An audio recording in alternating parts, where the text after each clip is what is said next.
What up? What up? Y'all make sure y'all hit the like button. Please share this out. Get this little baby's story out, please. Real quick. Yeah, welcome to the world class. I am Noble Migu'El Mario Tunica Bay, Moorish American Muslim, consecrated and appointed missionary to Moorish Science Temple of America. And yeah, this is going to be pretty tough for me. I usually leave stories like this up to my guy, Mr. Palmer. Shout out to Couch Gang. But verbatim, what the title of this is I've been saying this for, well before I've been on YouTube. And I just seen this story the other day. Briefly breezing through World Star Hip Hop. I grabbed a couple clips off of there. I got another video that I got from there that I got to edit. Yeah, it's just tough. It's pretty tough for me because, like, when I think about these conversations where I've been doing the best I can to inform people that a lot of these young ladies that y'all calling 304s and hoes, and they just undesirable and all these YouTube talking points. A lot of them were like this little girl, and had their mom or guardian pimp them out, and they didn't have the fortune of dying, I guess. So I guess they got to be a 304 and a hoe, and it's pretty tough.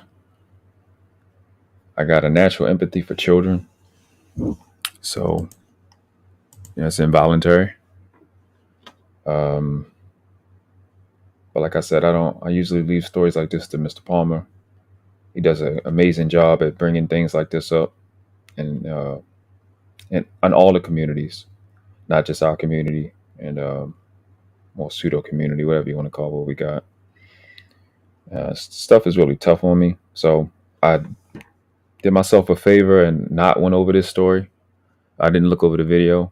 I just looked over it to edit it so it won't be the commercials and shit when I, got it. Half of the video is actually going to talk about something I think I'll wait. I don't think I'm going to have energy to deal with. So I talk about this stuff a lot, protecting children a lot. But if you notice, I don't do a lot of stories with children because it's a sensitive topic for me. So when I was little, like super little, I had two best friends. They were twins. There was a lady named Miss Agnes. I think it was her grandsons. And it was Dante and Monte.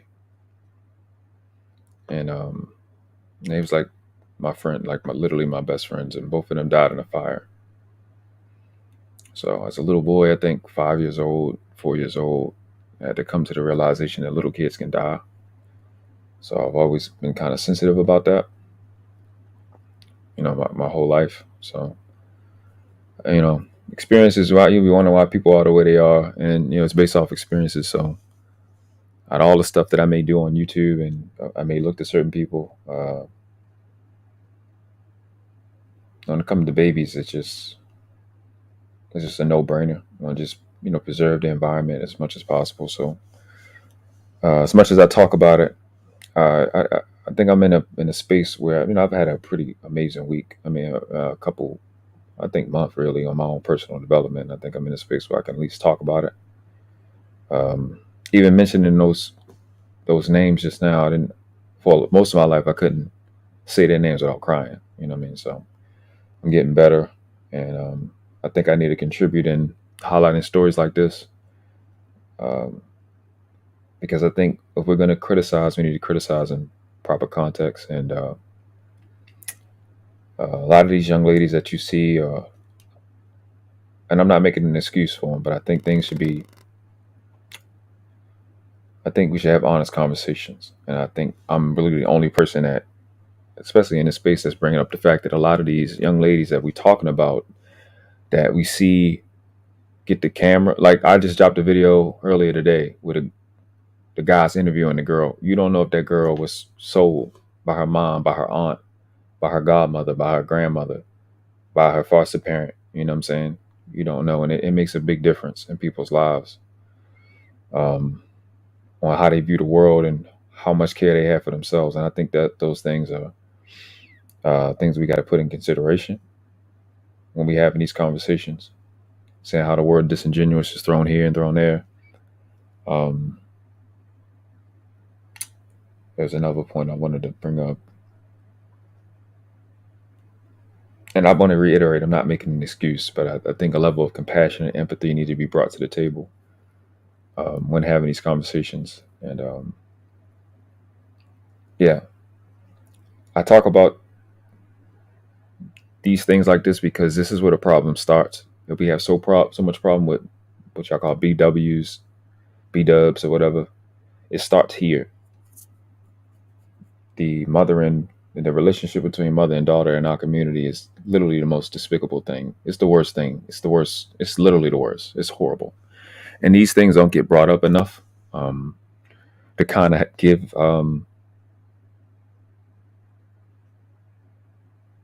Like, if I want to get on somebody, I want it. If I want to really get at somebody, I want it to be genuine. I want it to be um, like in finances. I want to adhere to the fiduciary responsibility, which means I want to have the checks and balances there. Can't hold somebody fully accountable with stuff when they weren't supplied effectively. So if you have a lot of women that are being abused by other women, and if men in this space is going, we can't hold women accountable. What do you think the weaker women or the abused women is thinking? These vicious chicks that see these other vicious chicks do stuff, and then she's afraid to hold her accountable, just like these males are. You know what I mean? So I think the conversation just needs to be genuine. That's what I've done in this space. I reiterate, like I said before, that's what Noble Girls was about. It's like I see women that are, because I thought we was coming to the conversation when I seen Kevin Samuels in all these videos and lives. I thought we was trying to get them in check, be like, yeah, y'all wrong, so we can have genuine conversations. Apparently, that's not what the MGTOW Red Pill is about. So I'm gonna go down that hole. So when I see women that like Dallas D, like Red Lipstick Vibes that's in the chat, Lady Navoa, when I see that, I'm like, and I see them getting attacked, not those particular ladies, but I'm seeing them getting attacked by dudes. I'm just like, nah, man, that shit dead. So give them a space where they can have genuine conversations. That I'm not afraid to have conversations with women, 304s, feminists, divestors. I'm not afraid to have conversations with them. Illuminati members, Freemasons, racists. I'm not. They don't fear pedophiles. I'm not afraid to have a conversation. I'm sitting home safe. So I'm gonna get to the chat real quick. Yeah, I just seen your last comment. You think children will be a sensitive topic for everybody, for anyone, and that doesn't seem to be the case. It's tough for me to deal with. You know what I'm saying? It's hard. So I'm gonna struggle through this. Um, more than likely, but ready, fire, aim. Worst things have happened. I think we're gonna be fine. Lady Navoa says, and shout out to all of y'all. Shout out to Lady Navoa, Red Lipstick Vibes, Dallas D, everybody in the clouds watching. Quantum Metaphysician, appreciate you coming through, love. Yeah, I think I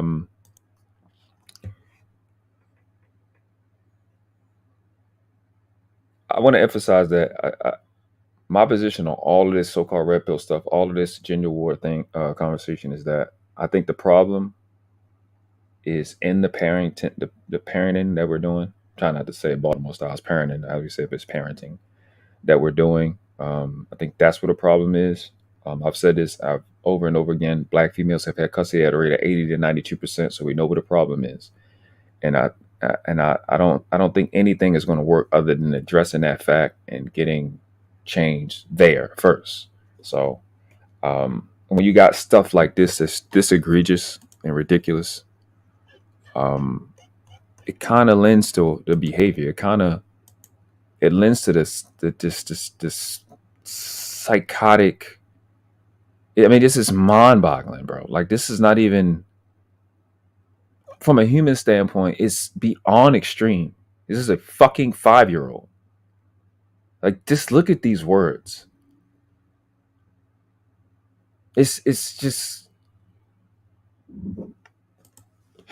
I don't.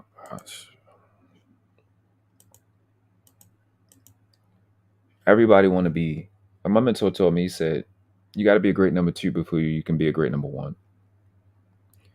And it seems like everybody want to be the star, and nobody want to sacrifice. And I think we need to do the adult thing and be the sacrifice generation for the next generation. I think that's the only route that we have to survive and succeed, to be honest. But everybody want to be the guy. Everybody want to be the gal. Everybody want to be a billion subscribers. Bro, I'm about to butcher the shit out of your name. Shout out to Sir Abiaho. Uh, Abadiaho. Abadiaho. Shout out to you. I tried. Can't say I tried. Shout out to you. I appreciate it. So I don't. If I had to, well, you know what? We'll just get into the video. I didn't mean to talk this long, but I guess I needed to prepare myself and explain, a couple of things in my position, and be a bit of transparent when it comes to children. I've pretty much for well over a year, I think 2 years, been advocating for children's safety and stuff like that. But I don't have a lot of lives and a lot of videos about it, and honestly, it's just hard for me to sit up and talk about it because these are the stories that are in my mind. In my experience, when the women I've dealt with in my life, I've dealt with a lot of women in my life, and the stories is just heartbreaking. So the compassion that you may see me have for women is, and you can take it as simple as you want, but I understand the shit, and I want to be. I understand what's going on, and I want to walk away with my soul. I want to walk away knowing, and with a clear conscience, that I did the best I can with what I had. So I got to keep things in consideration, but I don't let people off the hook. When I go in, I go in. So, like I've been saying, if I can be loud and criticize, and I need to keep that same energy when it comes to calling out other things and bigging women up when they do stuff. And I talk about women. I'm not talking about females. Y'all can get that work all day. So, all right. So, I have not watched this video, and I skimmed through it, heard a couple things. This video is by I don't have their name. This video is from the Misery Machine, but I seen their video through World Star Hip Hop. So I just the link to their channel and their and this video is in the description below. There's also source information in the description of this live that they have, and it shows the notes or whatever there. Make sure I cover everything if I get into it. It's pretty long, but if anybody if y'all want to chime in, anybody want to chime in, just let me know in the chat. I don't intend or not intend to let people up on the panel if you want to talk about it, but I just got to get through this, and it's a lot. It's pretty involved. If I get started, Dallas C says the word mom, daughter, pimp. Exactly. This, I mean, it's just that part. The word mom, daughter, pimp, and mention of $200 should not be used in the same sentence. It just shouldn't even fucking exist, unless said pimp is deleted in the end. Exactly. Lady Nevo said that's not simping. They take that word too far sometimes. They don't. They just mean I don't want you to get attention. We don't really care what that word means. If you love a woman hard, you a simp. Yeah, that's false. That's what that shit is about. I don't really care, but it just shows the psychosis in this space. Yeah, me either, right? Me either. Mr. Me either. I'm not ready, but as adults, we got to eat that, and hopefully, it inspires us to love on our children a little bit, better, and just be better parents overall, not just one particular aspect. And I guess hopefully we can. What I envision is obviously we nip in the bud the things that started with our inability to be effective parents, and for us to try to find a way. The one thing I think we can do first is try to find a way to be willing to be parents to other people's children. And I don't mean stepdad, stepmom thing. I just mean just children that you see out, just be parents for them. You know what I mean? Um, I think we could start there. I'm a god dad. I've been a god dad since I was 15 years old.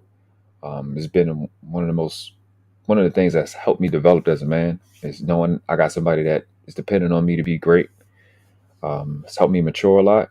I'm not saying that that's the end all be all for everybody, but I just think that's one of the things that we can do. It doesn't take a lot of resources, other than the number one resource, which is time, and just investing time into a young man or a young woman or baby or toddler, and just being better parents overall. So, what's up, Crown Life? I know, man. I was trying to be like the video I dropped earlier. I was just trying to be as funny as possible and all day because I know I had this elephant to deal with today. And I know, as y'all might have seen, I set it for 8, and I got to get it out the way. That's the type of person I am. If I got something to deal with, I deal with it early as possible. So let's rock.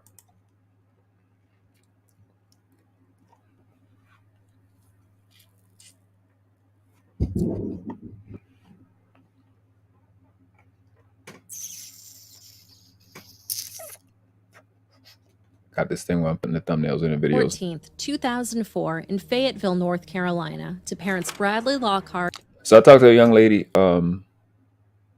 earlier, and I told her I was on this live, and she actually lives in North Carolina. She was like, "Damn, I was here." I was like, "Damn."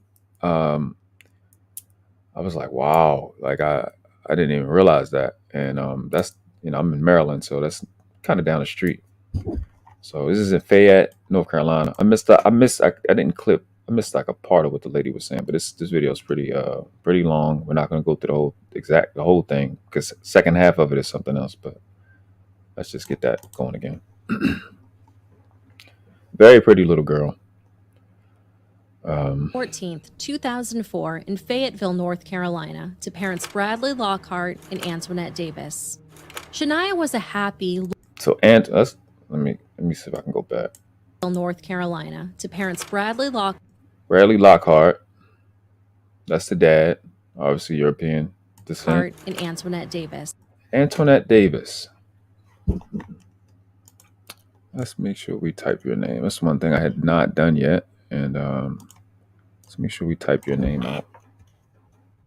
I think people like this should be famous.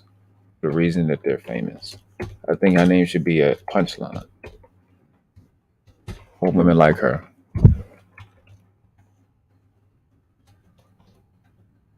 I'm putting in my guys. Mr. Palmer's title for her. I wish I had a damn arrow. Let me see if I can put one. Yeah.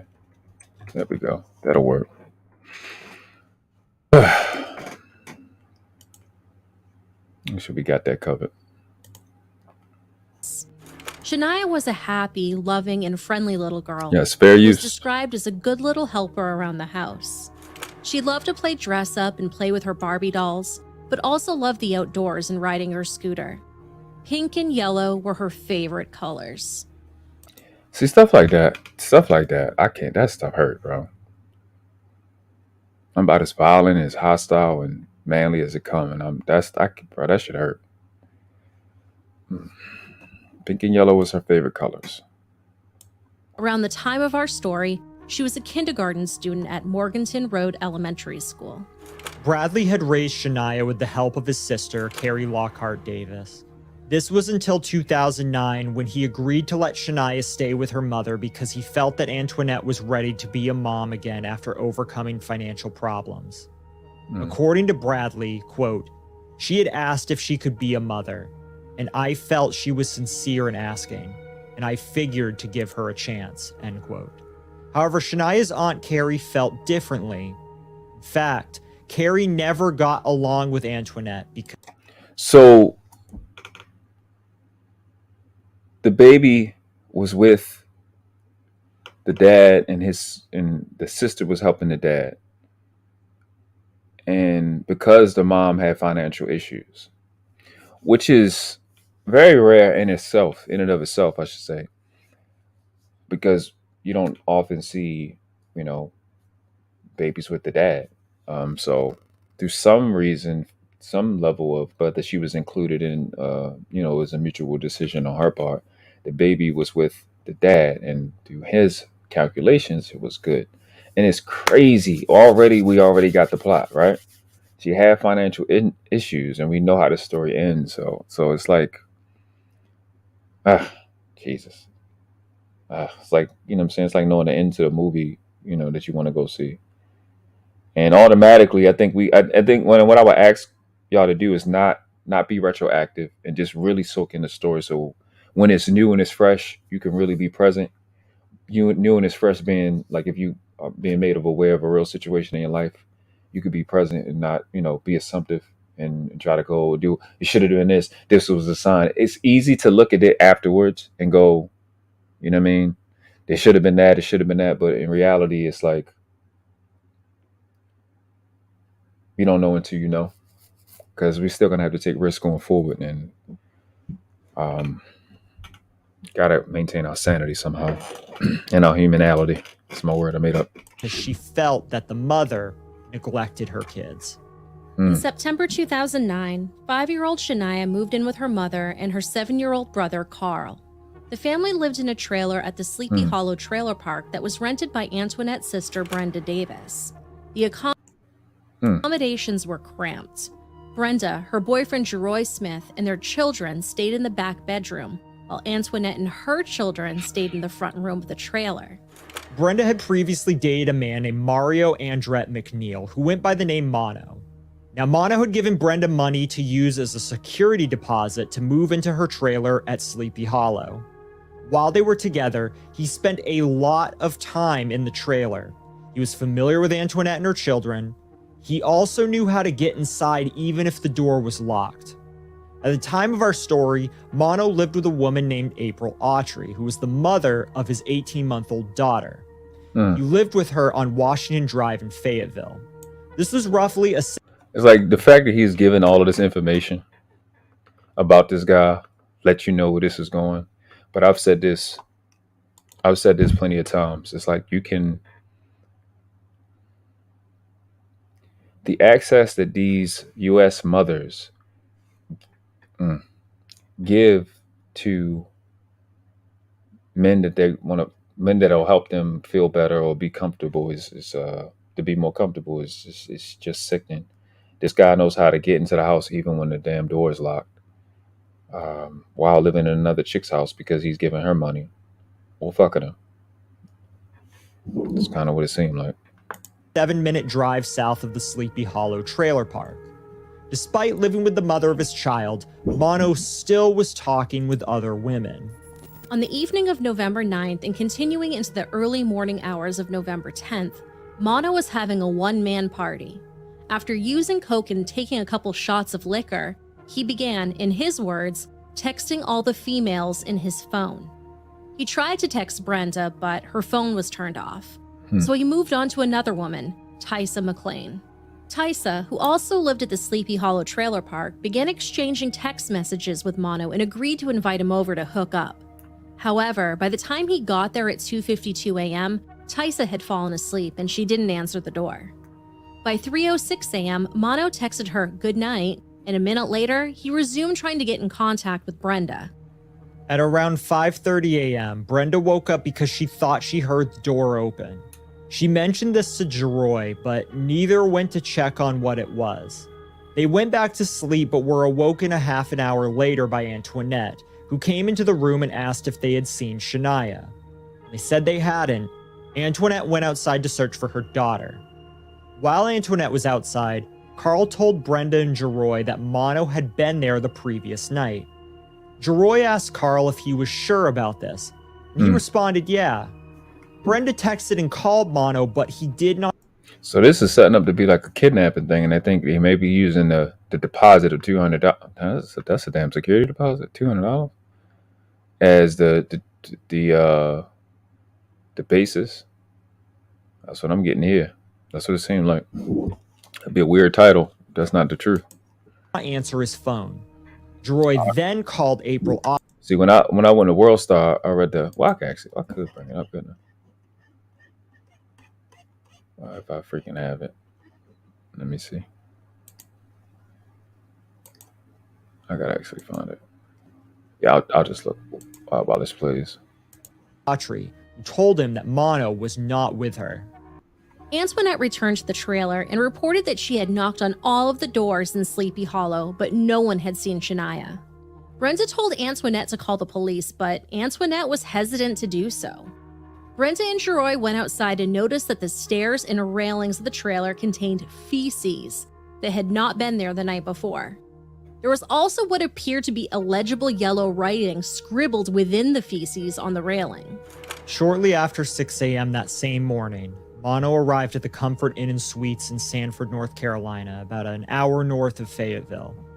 He entered the hotel alone, provided identification, and checked into room 201 under his own name. There was video footage of the transaction because cameras operated continually throughout the hotel. Mono told the desk clerk, Jacqueline Lee, that he was traveling with his daughter to take her to her mother in Virginia. Video footage from hotel security cameras showed that so this nigga kidnapped the damn girl in the middle of the night. And they gave... Okay. All right. Now I understand what they're saying. This nigga was given... Okay. All right. Got it. Okay. Let them get to it. Wow. This is some shit. So he was on coke and was drinking. Went to one chick house. She went to sleep, called the other chick. She didn't answer the phone. He gets in the house the way he know how to get in the house. Take the little girl. I don't know what this feces and shit is about. I think I have an idea what it's about. I don't want to say it. After checking in, Mono returned to his vehicle in the back of the parking lot at approximately 7:16 a.m., where he remained for several minutes before coming back into the hotel, carrying a child covered up with a blue blanket. Jacqueline observed Mono carrying the child on the video feed and noticed the texture of her hair, which Lee recalled when she saw an Amber Alert that was issued for Shaniya. Additionally, Seth Chambers, who was staying at the hotel during a business trip, passed Mono in the hallway near room 201 at 6:24 a.m. and saw him carrying a child. At the hotel's morning shift change, Regina Bacani replaced Jacqueline at the front desk. They got the names of the employees. They got the names of the witnesses. Man, this is thorough, man. Shout out to them. What's the name of that channel? Actually, just gonna put them in a story. The Mystery Machine. Shout out to them. This is thorough. In the shift change, Mono came to the breakfast area alone, got a banana, some juice, and a muffin, and took them back to his room. Jacqueline pointed him out to Regina and told her about the recent check-in. Hotel cameras showed Mono walking towards the breakfast area at 6:36 a.m. and returning down the hall and into his room with food and drink in his hands. Back at Sleepy Hollow, Antoinette called the police at 6:52 a.m. at the urging of Brenda. Okay, ma'am, how can I help you? I woke up this morning and my daughter was not in the house. I don't know if she walked out or I don't know what's going on, but she's not here. How old is your daughter? She's 5. 5? And your door was not unlocked, that's what you're telling me? No, it was not unlocked, but I'm telling you she knows how to unlock it. I'm hoping that she didn't unlock it and walk out. About 10 minutes after Antoinette's phone call, the police arrived, began searching for Shaniya with search dogs, and started interviewing What's up, bro? people. Fayetteville police officer Elizabeth Culver observed a substance that was later determined to be feces on both railings of the front porch. The substance was smooth like something had been poured on it, and Antoinette had a cooking pot in her hand when Officer Culver arrived. Apparently, Antoinette had poured water on the railings. In the trash can of Unit 1119, police found a blanket that Antoinette identified as hers and that Jeroy recognized as having been in the living room of the trailer recently. The blanket was a thick child's comforter-type blanket, and it had feces on it. Jennifer Slish... I wonder what the fuck is with the feces part. Like, why? What is that about? The girl, the 5-year-old shit on herself or something? Oh my God, I hope that... I hope it's not what I think it is. I really do. I really hope it's not what I think it is. This shit is crazy, bro. That shit. Oh my gosh. This is stressful. A forensic technician for the Fayetteville Police Department at the time took the blanket into evidence to be processed. Officer Culver spoke with Antoinette, Brenda, Jeroy, and Carl at the scene. Carl seemed very distracted and would look at his aunt before responding. He said he remembered Shaniya coming to bed but did not remember her leaving the bedroom. Later in our story, Carl admitted that coming to bed because everybody slept in that same fucking room. Stuff is interesting. What's going on? He had seen Mono at the trailer that morning. Mm. Because Antoinette and Brenda were consistently looking at their phones and texting, Officer Culver had difficulty getting them to focus on the questions being asked. So her lieutenant agreed to take them downtown to be interviewed. Officer Culver and her partner, Daniel Suggs, went to the main office of the trailer park to view the security video footage to look for a child roaming around the trailer park or for vehicles coming into the area. As they should. At approximately 7:34 a.m., the video cameras at the Comfort Inn and Suite showed Mono leaving room 201 and going to the elevator with a child. At 7:35, the video shows him exiting the side door of the hotel and walking down the sidewalk, still carrying the little girl. Matthew Argyle. So we know at that point she was alive. Especially if they show footage of her. They show footage of her being alive when she came in. He fed her. We gotta at the same time we gotta realize that this guy is on coke. He didn't probably mix dark and light liquors. I don't drink, but I just know when people do that, they turn into goblins and shit.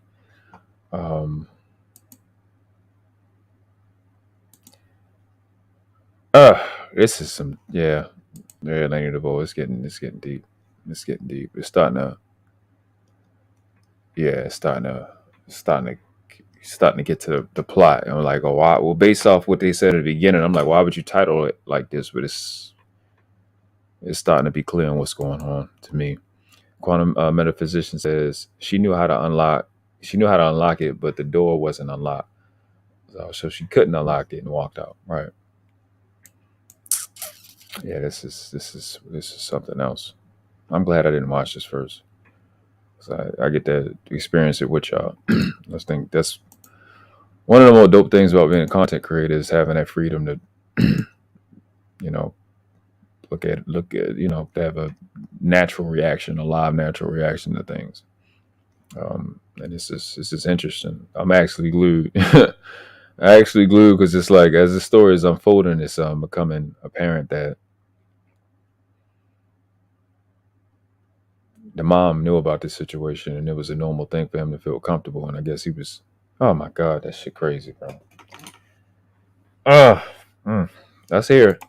The hotel's maintenance worker at the time appeared on the video 1 minute later. He was outside the side door picking up cigarette butts and trash when he saw Mono come out with a little girl on his shoulder. He had her covered, and Matthew believed that she was asleep. When he said hello, Mono made eye contact with him before looking away without saying anything in response. He just continued walking toward the parking lot. Matthew noticed something was amiss, and he thus tried to observe Mono without making it obvious that he was doing so. Mono put the child in the right rear passenger side of his car, got into the driver's seat, and began smoking. Matthew continued to watch the man while acting like he was doing busy work because he just felt something was not right. Mono then drove to the pavilion at the front entrance and entered the hotel. He approached the front desk and asked Regina for his security deposit, stating that he had to get back on the road to drive his daughter to Virginia to meet her mother. Security cameras showed Regina giving Mono the cash receipt to sign and return the deposit. The housekeeper who later cleaned room 201 brought Regina 1 or 2 small clear open plastic packets with white residue that she had found in the room. So the nigga was doing coke in the room with the baby even further. Or dope. Harrison Tribe Media Group, what's up? The Says is in the building. Yeah, Gore. This is heavy, my nigga. This is tough. This is tough building, bro. This is heavy. Damn. Do y'all think the baby was already dead when they came out? You think she was already, before we go any further? Yeah, Bro, I'm never ready. I ain't gonna sit there and hold you. I'm never ready for these conversations. That's why I let my guy Palmer. I think he just went live on the check-in. That's why I let him do these things. Because I'm liable to cry any moment. To be honest with you. Because it's like it's frustration more than sadness. It's like I can't do nothing about it. You know, it's so I was always one of those. Most of my cousin and me get super angry and cry. But it's like stuff with children, like stuff like this. I can't. Like I'm not. I'm not about to sit up here and act like super macho. This shit is it's a lot. So what do y'all think? Do y'all think that the baby was already he already killed her by then, or? Hmm. Yeah, this is heavy. It's a lot. This is a lot. It's a lot. But these are the conversations we gotta have, y'all. We gotta have these conversations. Um, you know, we love the parent praise for doing well. So we gotta do the maintenance stuff. And I know it's difficult, but yeah, yeah, gotta be able to deal with it. This is tough. Let's rock. which she believed to be coke. Meanwhile, Matthew watched Mono leave the hotel, drive away in his car, and turn left onto the main road. Matthew did Okay. not act on his feeling that something was wrong until the following day when hotel staff saw an Amber Alert and called law enforcement. The hotel security camera showed Mono leaving the front entrance and getting into his car at 7:40, after which the car turned left towards Highway 87. Phone records indicated that at approximately 7:49 that same morning, Mono sent a text saying, "Hey," to Brenda, who was at the police station at the time. She had texted Mono the same message at 6:53 after learning from Carl that he had been in the trailer the previous night. At approximately 8:22, cell phone tower pings showed Mono's phone to be near the intersection of Highway 87, Highway 24, and Highway 27 in an area known as Johnsonville and Barbecue. Between 8:33 and 9:48 a.m., Brenda and Mono exchanged a series of text messages, which we'll have on screen for you right now, regarding why he was at her trailer, which Mono denied. It ended with Brenda telling him not to text her anymore, and Mono asking her why her boyfriend was messaging the mother of his child. Brenda did not tell law Boyfriend. Brenda says, "Don't text me no more." Mono says, "Sure, whatever." Why your baby dad call my baby mom asking for me? What the hell is going on? Are you serious? Let me see that. at 9:48 a.m. Brenda and Mono exchanged a series of text messages, which we'll have You been in my on house. screen for No, why? you right now, regarding why he was You lying. at her trailer, which Mono No, can I come through? No, can I come though? denied. Yo, you got the baby. This nigga crazy. It ended Brenda with said, "No." Brenda telling him not to text her anymore, Damn, it's and like Mono that. asking her why her boyfriend was messaging the mother of his child. Brenda did not tell law enforcement she was text messaging Mono while she was at the station Because they was looking for your ass, nigga. because she 'Cause didn't everybody know you got that damn baby. want to assume anything at that point. For the same reason, she did not immediately tell police what Carl had said about seeing Mono in the trailer. Regina Bacani finished her shift at the Comfort Inn and Suites at 3 p.m. and reported back for the 7 a.m. shift change the following day. She and coworker Jacqueline Lee then noticed an Amber Alert on the hotel's computer screen. Jacqueline thought the Hey, and I think if y'all listening, we gotta. I know you get them loud ass Amber Alerts that go off on all your tablets and all your extra phones and shit. But we gotta stop paying these things a little bit more attention. Because this shit, abductions do happen. They happen, and as many people chip in, it gives the baby the best opportunity to live.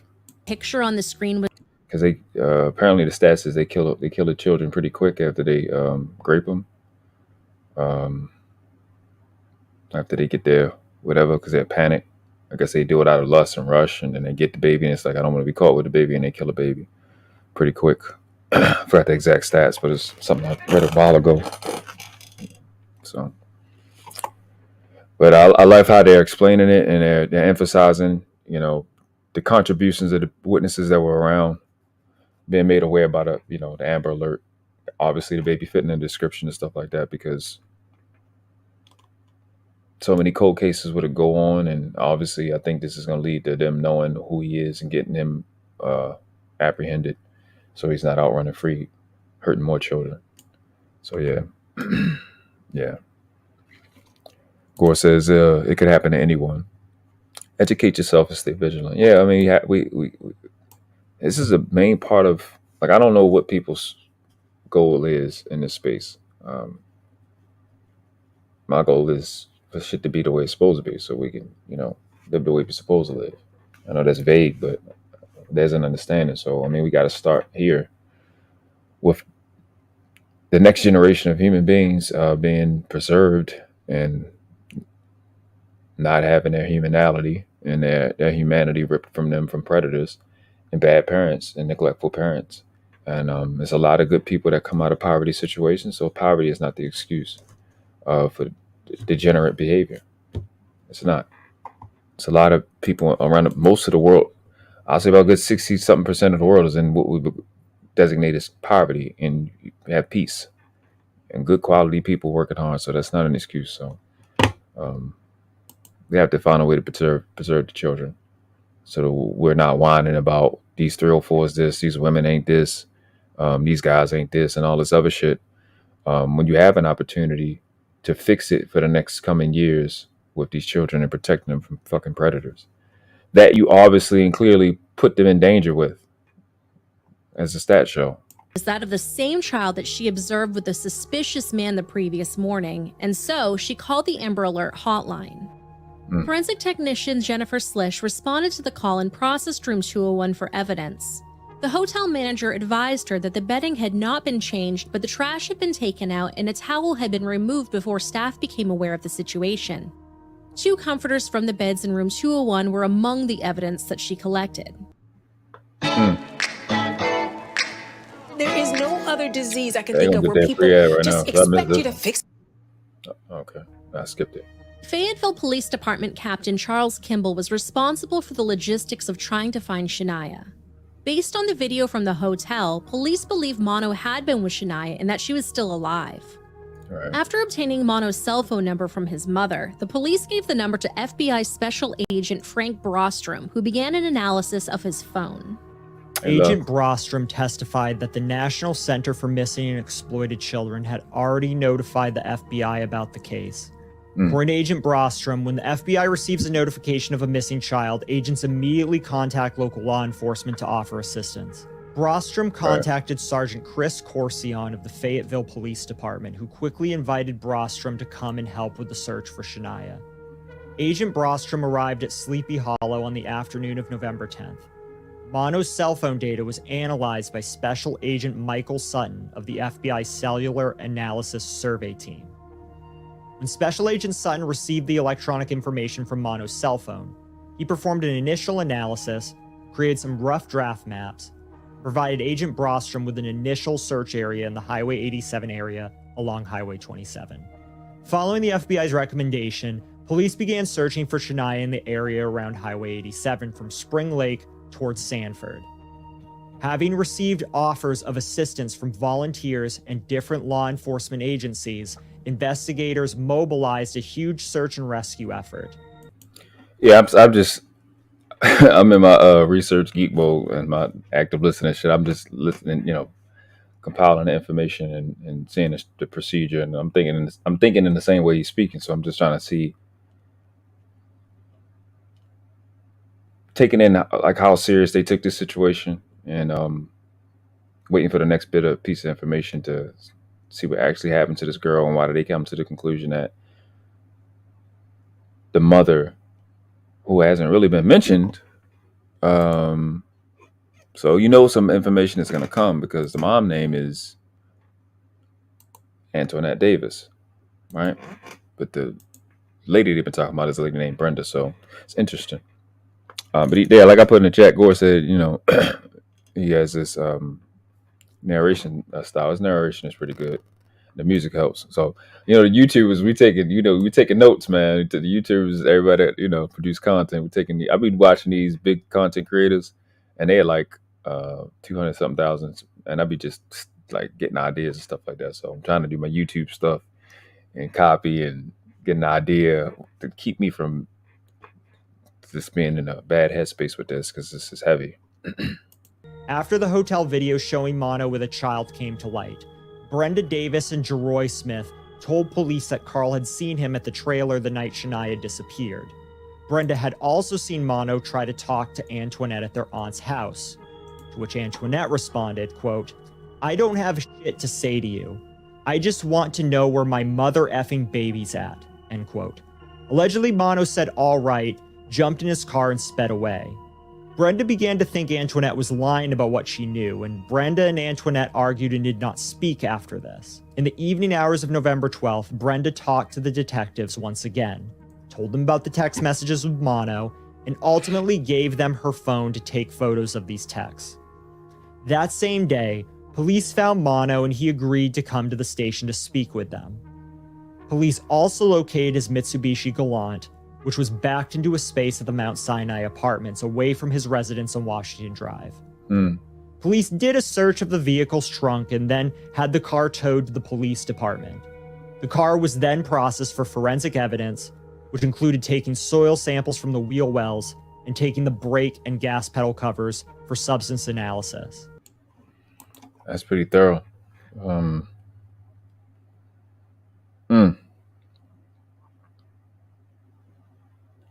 So we get the first indication of the mom being Antoinette Davis.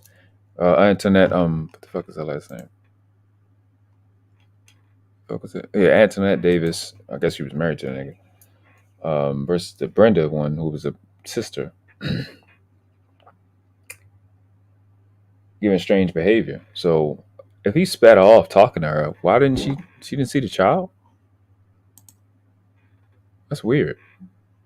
Hold on, let me go back. Because that just kind of stuck out to my head. Like, what? The stuff that he said. Go back a little bit. Being received offers of assistance from volunteers and different law enforcement agencies, investigators mobilized a huge search and rescue effort. After the hotel video showing Mono with a child came to light, Brenda Davis and Jeroy Smith told police that Carl had seen him at the trailer the night Shaniya disappeared. And those are the two people that was in that trailer that night. The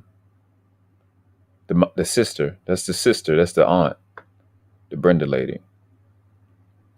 Brenda had also seen Mono try to talk to Antoinette at their aunt's house, to which Antoinette responded, quote, "I don't have shit to say to you. I just want to know where my mother effing baby's at." And the girl Antoinette, which is the mom, said that to the chick that's the Brenda lady who had the girl at that time that she was taking. End quote. Allegedly, Mono said all right, jumped in his car and sped away. Oh no, he said it to her. Okay, she said it to him. So what? Like, okay, so that conversation. Okay, so she witnessed those. The girl Brenda witnessed. My bad. I'm slow right now. The girl Brenda witnessed Mono and whatever her name is, Brenda, having this conversation and them speed off. And that prompted her to give her phone to the cops. Brenda, which led to him getting arrested. Began to think Antoinette was lying about what she knew, and Brenda and Antoinette argued and did not speak after this. In the evening hours of November 12th, Brenda talked to the detectives once again, told them about the text messages with Mono, and ultimately gave them her phone to take photos of these texts. That same day, police found Mono and he agreed to come to the station to speak with them. Police also located his Mitsubishi Galant, which was back. It's like at this point, you already know the little girl's dead. That shit suck. Y'all know it's coming. Y'all know it's coming. Y'all already know it's coming. It's like you want to hear it, but you don't want to hear it at the same time because you don't know how bad it's going to be. backed into a space at the Mount Sinai apartments away from his residence on Washington Drive. Police did a search of the vehicle's trunk and then had the car towed to the police department. The car was then processed for forensic evidence, which included taking soil samples from the wheel wells and taking the brake and gas pedal covers for substance analysis. Jesus Christ. Beginning at around 9:30 p.m. on the evening of November 12th, several law enforcement officers interviewed Mono in an effort to find Shaniya. Although Shaniya had been missing for 2 days, officers were still hopeful of finding her alive. The officers did not handcuff Mono or place him under arrest, and they specifically informed him that the door to the interview room was unlocked and that he was free to leave the room. He also had his cell phone on which he continued to receive messages and used during breaks in this interview. Mono admitted he was at Sleepy Hollow just after midnight on November 10th driving around in the black Mitsubishi. But at first, he denied going to Brenda's trailer, denied seeing Shaniya, or even knowing who she was. He denied having her in the vehicle and denied leaving the city limits or being in Sanford at a hotel. When police showed a photograph of himself at the hotel, Mono initially denied that it was him. In my experience, when people, you can take this universally. When people have this convenient deniability, it's an automatic amendment, an amendment of guilt. Like, there's no way that you're just perfect. Like, none of these things apply. Like, the other person is wrong completely. It's not even, most 90+% of the time, there's something that's right about something. Not all these conveniences that, no, I was never, no. Because they're not in that situation, especially if it's in this police situation. You're not in that for no reason. You fit some description. You have the genes of that person, literally like the pants of that person or something like that. It can't be 100% like that. When you done been on quote on camera and then that's your first instinct, man, that's just guilt. And that's, oh my God, that's crazy. It's just at this point, it's got to find out what he did to her. When confronted with the information that the same person signed into the hotel as Mario McNeil, showing his identification and listing his home address, Mono suggested that maybe he had lost his ID. Mono then admitted that he had been at the hotel with Shaniya.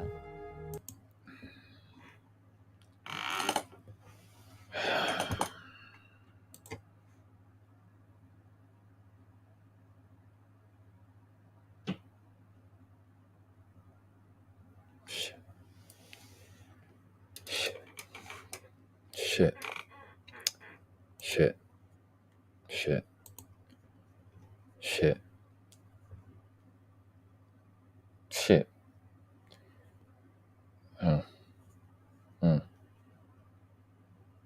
So you sit there, if I'm not mistaken, I think that's a felony to give false information to the police. I think it's a felony. I'm not sure. I could be wrong. I mean, I think it's some grace in the testimony stamp process, because it's not like in court where it's penalty of perjury. But you sit there, you lie, then you admit that, yeah, I had, like, bro, that shit crazy, bro. I just don't understand I don't understand pedophiles. I don't understand child killers. I don't understand child abusers. I don't understand people that defend these people.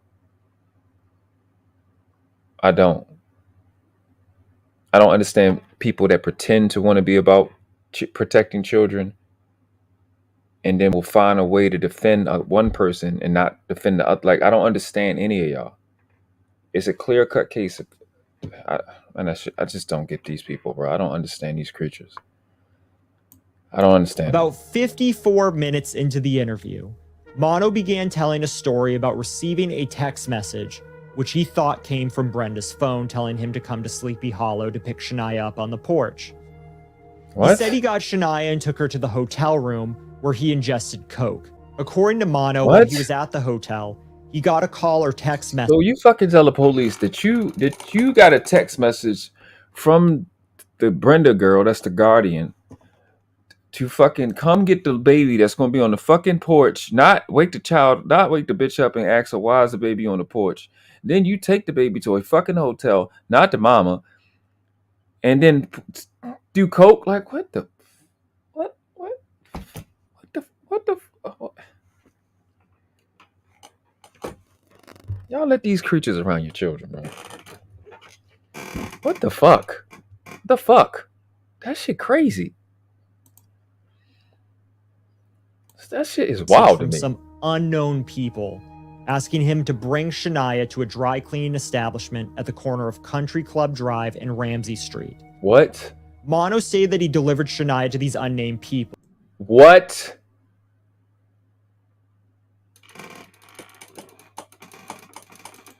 Bro, are you fucking kidding me? Like I said, I haven't watched this. Are you telling me that the fucking mother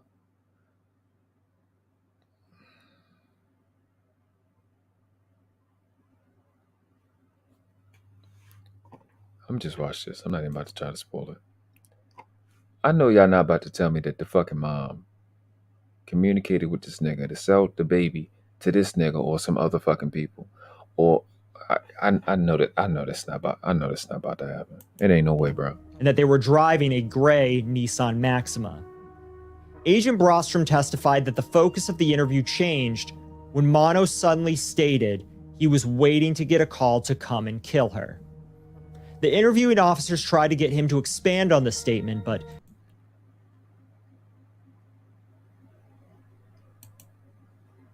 he was waiting on a call to come and kill who? What? Wait a minute. We'll go back. What happened? He said, what now? The corner of Country Club Drive and Ramsey Street. Mono stated that he delivered Shaniya to these unnamed people. Which is a fucking... That right there is crazy. That shit right there is fucking ridiculous. That's crazy. It's the middle of the night. Why? That part right there, wow. Let alone this next part. And that they were driving a gray Nissan Maxima. Agent Brostrom testified that the focus of the interview changed when Mono suddenly stated he was waiting to get a call to come and kill her.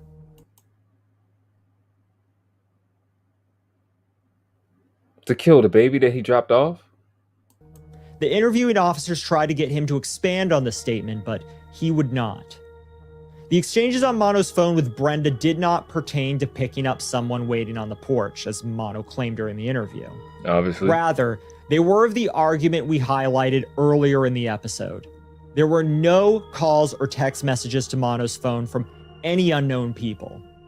The only messages during this time period were between Mono and Brenda's phones. Okay. At the end of the interview, Mono was arrested for the kidnapping of Shaniya. When police later viewed the videotape of the interview, they saw that when they left Mono alone in the interview room during a break, that he made the sign of a cross, took out a key, and got down on the floor and put the key into a wall electrical socket and appeared to receive a jolt. Mono then took off his shoes and put the key back in the electrical socket again. Meanwhile, police became suspicious. So he tried to take his life. Shout out to No Captivity with Freezy. Yeah, this is heavy, man. That nigga tried to kill himself because he know what he did. Suspicious of Antoinette. Fucking type of name is Mono. Story Weird. after reviewing a timeline of the events leading up to Shaniya's disappearance, and she refused to cooperate with the investigation. She initially accused her boyfriend Hold on, what? and appeared to receive a jolt. Mono then took off his shoes and put the key back in the electrical socket again.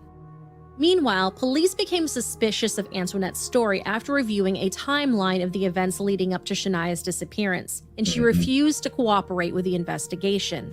She initially accused her boyfriend, Clarence Coe, of kidnapping Shaniya. Police investigated Coe, but he was quickly let go after the surveillance footage from the Comfort Inn and Suites was brought to light. Right. Eventually, the mother confessed something horrific to investigators.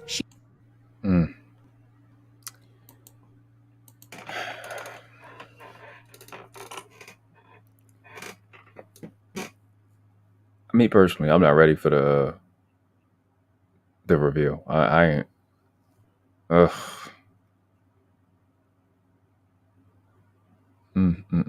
This is heavy, bro. So you knowingly try to put this fucking piece of shit bitch. Then you try to fucking throw another nigga under the bus when you know what you was doing. This bitch try to throw her boyfriend under the bus when you know what you was doing. That's some crazy shit. You set your baby up and then you try to sit. That's some wild shit. Niggas, innocent men be catching strays, bro. Just from fucking with these chicks. Just catching some crazy strays. Cause she got one fuck nigga that arrived. That shit crazy, bro. Let me just go back a couple seconds. This is some wild fucking. It's not even ghetto. This is just satanic. Kidnapping Shaniya. Police investigated Coe, but he was quickly let go after their surveillance footage from the Comfort Inn and Suites was brought to light. Eventually, the mother confessed something horrific to investigators. She told them, quote, "I gave her to him to cover $200. He was only supposed to have sex." What?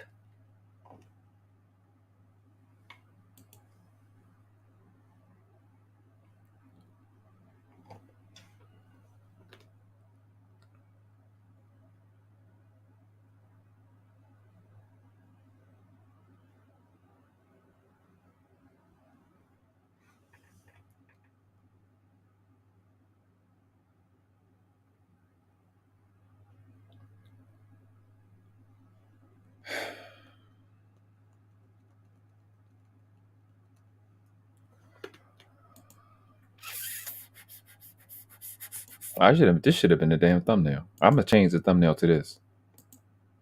Take the damn fucking ban off. That's gonna be the thumbnail. I'm gonna change it to this. This is some fucking crazy shit, bro. Wow. Shout out to Cheeky. He said, yo, your last couple lives been hella depressing, fam. Somebody got to do it, bro. Somebody got to be depressing. Somebody got to handle the hard stuff. Listen, here's the thing. Your channel is a Spanish channel because y'all racist to black and white people. So that make you Mexican. So you got a Spanish channel. Yeah, man. This is some wild shit here. I gave her to him to cover $200. I gave her to him to cover $200.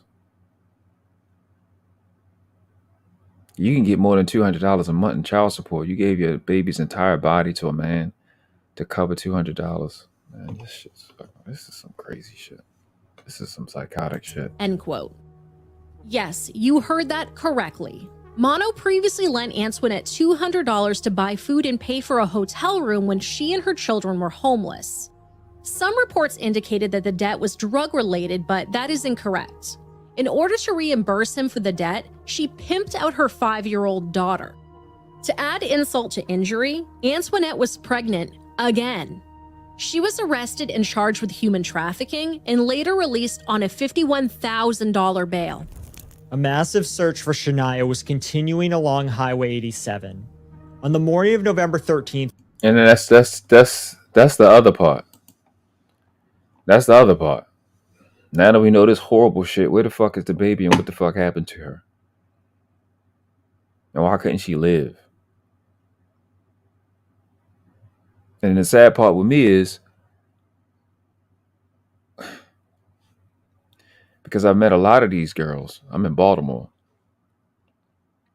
I met a lot of these girls who they were sold when they were a baby or preteen. It's a hard life. It's a hard life. It's like one thing, you see them women that get raped. There's a different thing when your rape is consensual with the people around you. People don't never talk about these people. You never bring them. They never come up. We'll never have conversations about these people who are, as children, were sold. That's 10 times more traumatizing. I could imagine if it was some meter than somebody just getting raped. When your family is complicit, your protection and your security is complicit in your violation. That's a different level of stress. Let's just keep going. This is intense. This is something else, bro. Fayetteville Police Department investigator Kimball met with then District Attorney Ed Granis about several cases, including this one.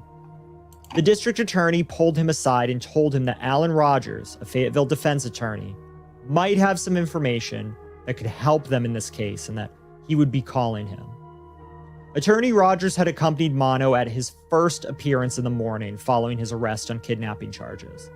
And it was investigator Kimball's understanding that Alan Rogers was Mono's attorney. The following day, investigator Kimball received a telephone call from another attorney, Coy Brewer. He said the information Kimball needed was to look for green porta potties on Highway 87. Based on the information that he received earlier that Alan Rogers would be calling, investigator Kimball assumed after receiving the call from Coy Brewer that he and attorney Rogers were working together on the case. Police did look for green porta potties along Highway 87 and saw numerous porta potties along the road. Investigator Kimball told DA Granis that the information that he had received from attorney Brewer was vague, and he suggested that he talk to attorney Rogers. On November 15th, investigator Kimball called Alan Rogers and told him that the information he had received from Coy Brewer was somewhat vague. Rogers said he was traveling and would talk to his client when he returned to town. He later followed up with investigator Kimball and said police needed to look for where they killed deer on Highway 87 between Spring Lake and Sanford. According to Kimball, attorney Rogers stated in a subsequent phone call, "Let me talk to my guy," and then later called back to say they need to look in an area where hunters field-dressed deer after they killed them. Kimball. So the nigga called this attorney and said, well, he left the baby.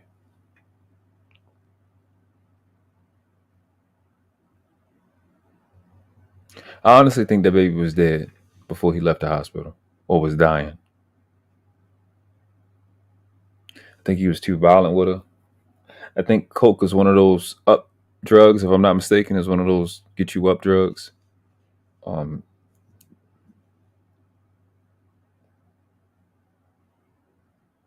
That shit's crazy, bro. 5-year-old. I think he killed that girl in that hotel room and beat her up. She probably wasn't compliant. And that's what I think. Maybe strangled her.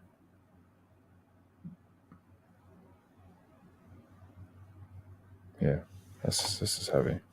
Called Alan Rogers once more to see if there were additional details. And attorney Rogers told him, "That's all my guy remembers." Attorney Rogers would later contest in court that he never referred to Mono as my guy. Searchers did not locate Shaniya that day, and the search resumed the following morning. A Sanford Company training canine officers from the Virgin Islands volunteered to assist in the search. Around 1 p.m. that day, one of the officers from the Virgin Islands and his training dog found Shaniya's body lying partially under a log in an area with deer carcasses near the intersection of Highway 87 and Walker Road. She was only wearing an adult-sized black sweatshirt and underwear when her body was found. On November 19th, 2009, Mono was charged with first-degree homicide. Found her?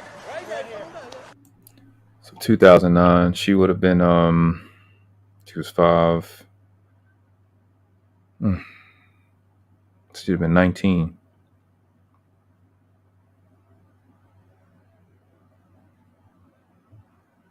So part of where's all the wives at is they're getting killed as children.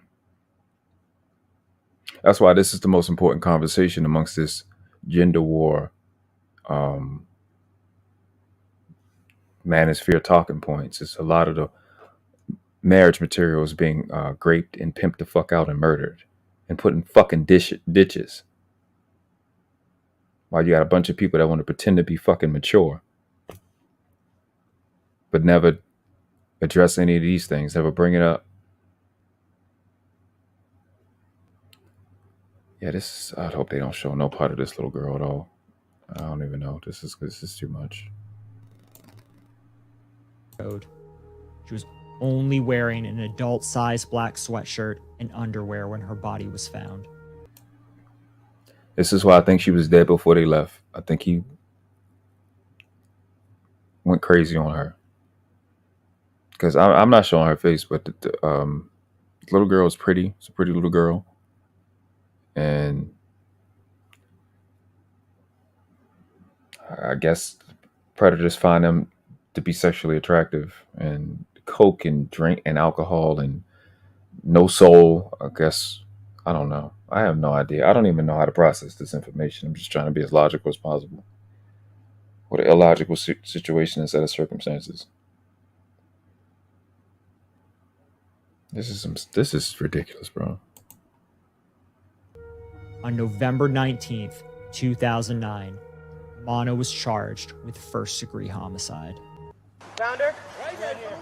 All right, I'll call him. Call command and tell him. Lock up the area. We got a tip. Somebody in the parking lot said that they had heard on the news or something that the guy admitted to killing the young child and dumping her where there was deer carcasses and trash. And we remember driving through here earlier and smelling something pretty nasty. So we came back to check. Hence the feces from earlier and why he was bringing it up. He said, it's a sick world out here. Let's bring it back to the code of Hammurabi. Hammurabi, I'm sorry. And we need all the old ways to be brought back. Guillotine, all that, man. These niggas is castration for these creatures, bro. This is some... And sure enough, there were deer carcasses and trash. And then some of the officers from the Virgin Islands went through here and actually saw her in there. And the dogs were showing a lot of interest. So we checked it out and confirmed. And yeah, it's terrible. It's not good news at all. It's terrible. Yeah, it is. I don't even know. I'm a little overwhelmed right now. So it's just... So we fucking be thrilled, but not thrilled. It's like, oh, we found her. She's found. She's dead. It's like... fucking God, a 5-year-old. That is some crazy shit to be 5 and raped to death. It's some fucking crazy shit. That shit crazy. And your mother set the shit up. Oh my God. It's a lot. I'm just, I'm glad we were able to help. In 2010, it was announced that explicit images of a young girl were found on Mono's phone by Fayetteville Police Detective Jason Sondergaard. What? Detective Sondergaard consulted with a physician who specializes in forensic pediatrics to determine the age of the girl in the photos, but she could only confirm that the photos were of a young black girl. It is unclear whether the photos depicted Shaniya or not. On July 5th, 2011, Oh, that's this nigga. He looked like that type of fucking nigga, dingy ass piece of shit nigga. What's up, Mandro? You bitch.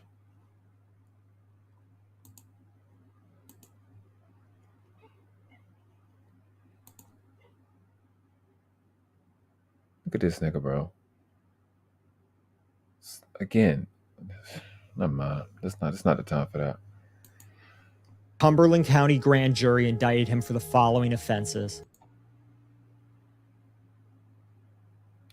I'll get a good look. I'm gonna add this shit to the fucking thumbnail too, so you can see what these creatures look like. Look at this bitch.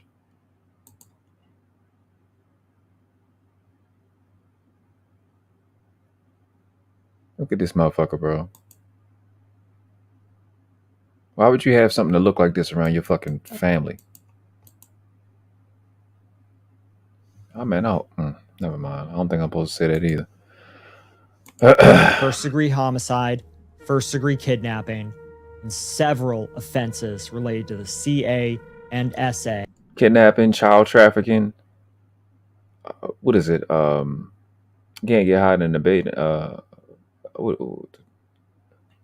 Is it falsifying evidence?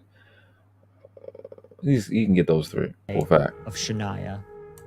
Mono filed various pretrial motions, including to prevent the state from seeking the death penalty pursuant to the North Carolina Racial Justice Act. What?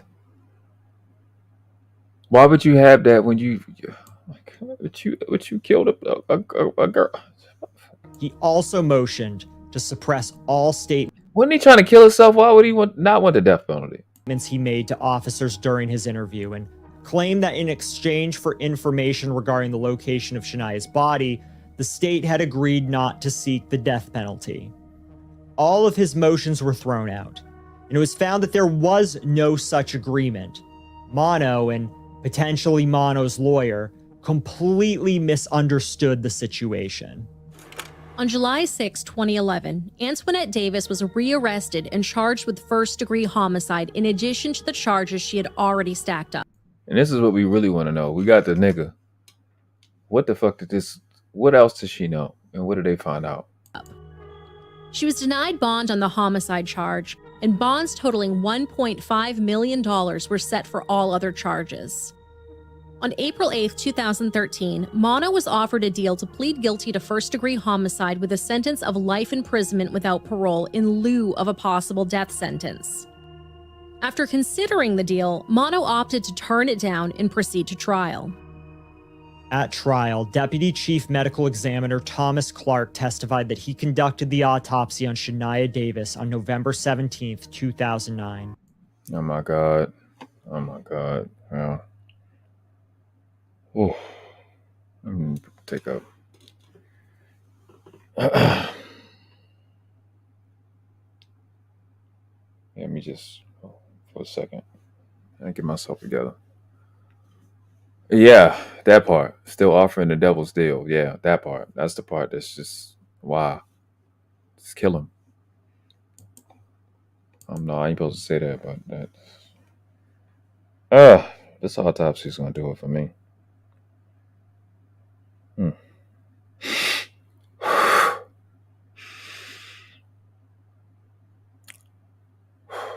All right, that's right. The autopsy identified a small bruise on the left side of Shania's face, injuries to her private area, and 2 abrasions on her upper thighs.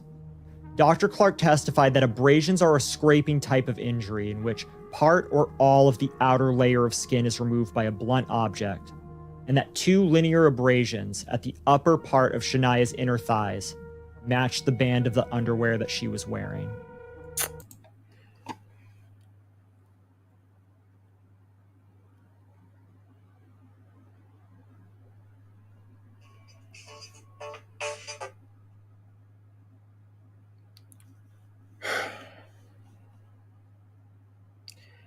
I guess it don't take a genius to realize what he's explaining.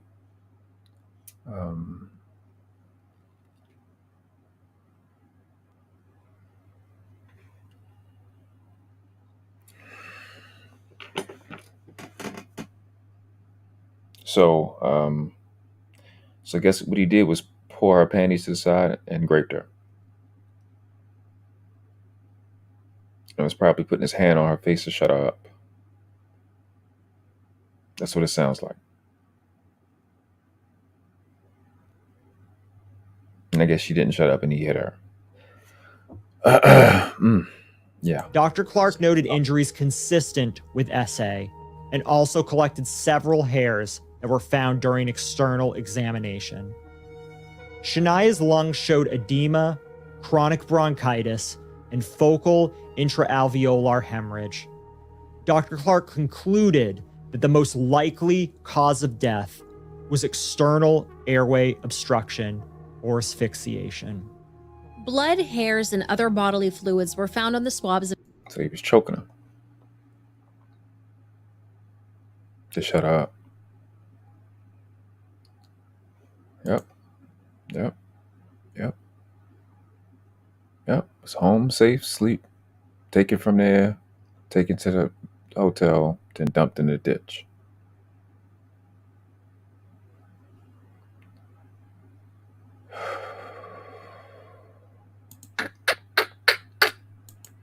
Yep. Shania's body, her clothing, the blanket that was located in the garbage, and the bedding at the Comfort Inn and Suites. DNA analysis linked these samples to both Mono and Shaniya. Soil samples from the roadside near where Shania's body was found, as well as from the body recovery site and from the gas pedal of Mono's Mitsubishi Galant, all contain the same garnet soil compound. In addition, Mono's cell phone records placed him at the scene of the crime.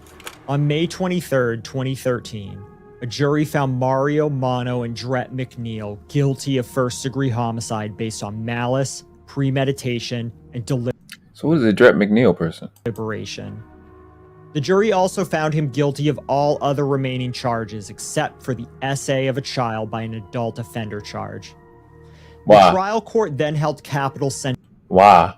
I don't understand. What?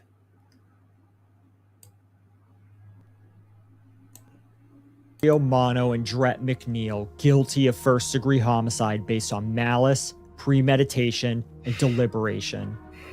The jury also found him guilty of all other remaining charges except for the essay of a child by an adult offender. They didn't find him guilty of an essay of a child by an adult offender, and I'm trying to figure out why. Charge. The trial court then held capital sentencing proceedings, during which Shania's father and half-sister testified as impact witnesses.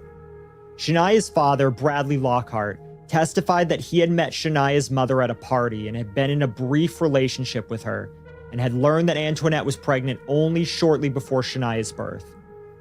For a little less than 2 years after Shania's birth, she lived with Antoinette and her family.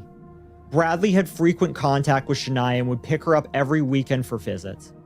Towards the end of 2006 or the beginning of 2007, Bradley bought a fairly large house in Fayetteville, and Shania moved in with him and his 4 other children.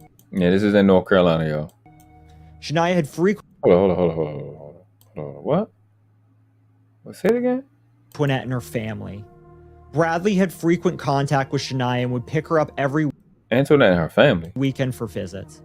Towards the end of 2006 or the beginning of 2007, Bradley bought a fairly large house in Fayetteville, and Shania moved in with him and his 4 other children. So he had 4 other babies older than her. Okay. Shania had frequent contact with her mother during this time. She was very close with her father and the other children. The father shared that she enjoyed playing dress-up and prancing around the house in her plastic heels, but was also a little bit of a tomboy and liked to play basketball with her little brother and ride her little scooter. Wow. Shania considered herself a singer and wanted to join the children's choir at the church they attended. Shania moved back to be with her mother in October of 2009. Even when he was out of town for work, Bradley talked to Shania on the phone 4 to 5 times a week. He testified that Shania's death was one of the hardest things he had ever experienced. I mean, why the fuck wouldn't it? Well, I mean, there's no way in hell it wouldn't be. I mean, bro.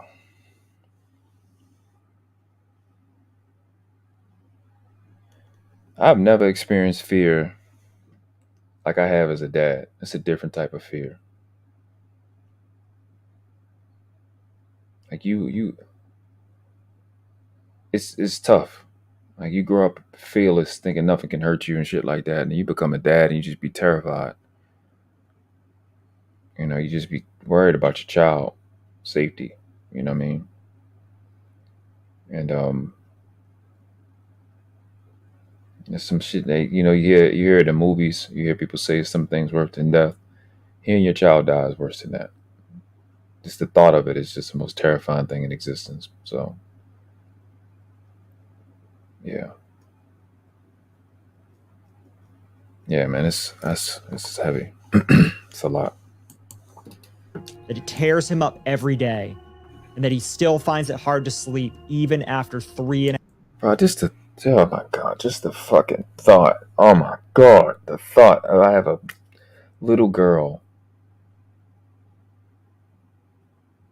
Oh my God, Jesus Christ.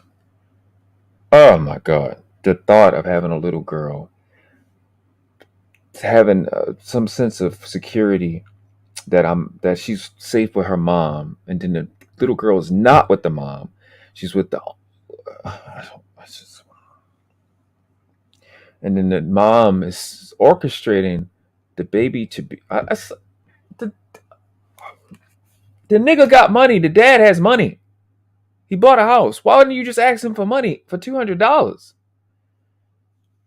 I don't. You could have just asked the dad for $200 and worked it out. You didn't have to sell your daughter's vagina.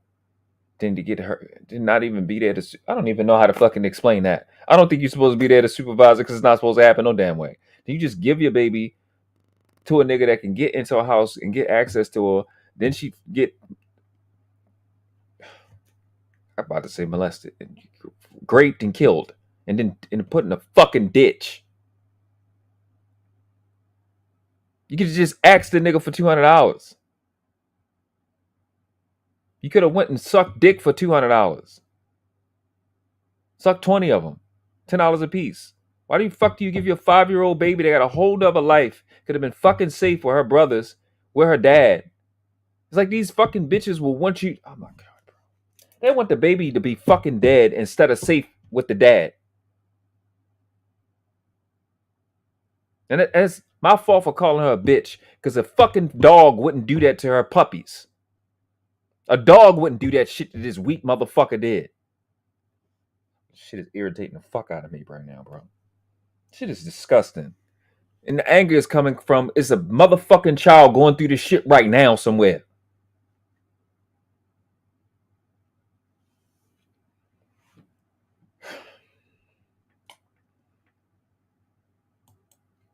and a half years. He said he suffered 2 collapsed lungs from the stress. He finds it hard to stay focused and function, and questions if he could have done anything differently. Cheyenne Lockhart, Shania's 21-year-old half-sister, described her as her little mini-me who followed her around everywhere.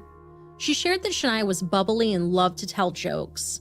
She was caring and would always tell them that she loved them. Shania's death was very painful to the young woman, and Cheyenne thought about her every day. On May 29, 2013, the jury returned a binding recommendation that Mono be sentenced to death. The trial court sentenced him to death for first-degree homicide and to consecutive sentences of 705 to 886 months for all other charges. Mono immediately filed an appeal. On October 18, 2013, Antoinette Davis entered Alford pleas to second-degree homicide, human trafficking, first-degree kidnapping, and several other charges related to the CA and SA of her daughter. She was sentenced to between 210 and 261 months in prison and will be eligible for parole in 2027. As part of a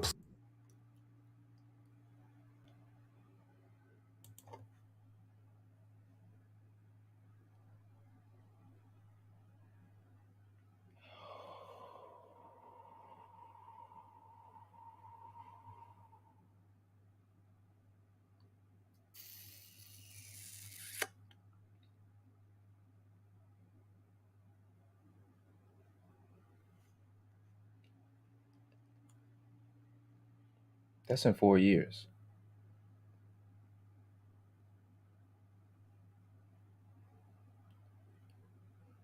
What is...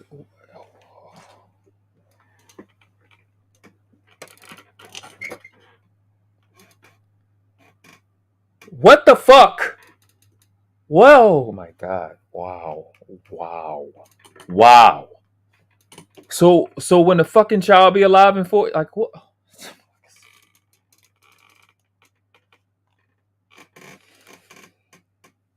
I can't. Well, I can't.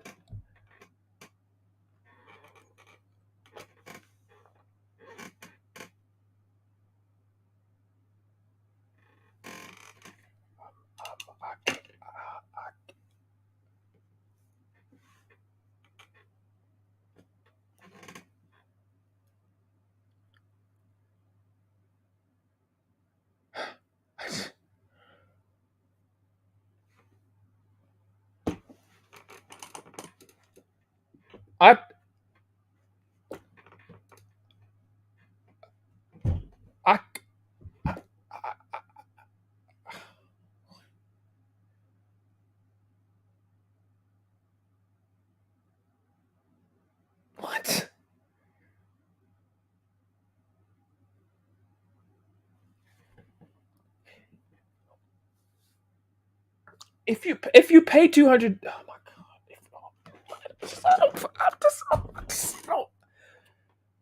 I don't fucking get it. If I pay $200 for a nigga to shoot a nigga, I'm going to fuck the jail for the rest of my life. But if I get $200 for selling a fucking 5-year-old, I can get out in the.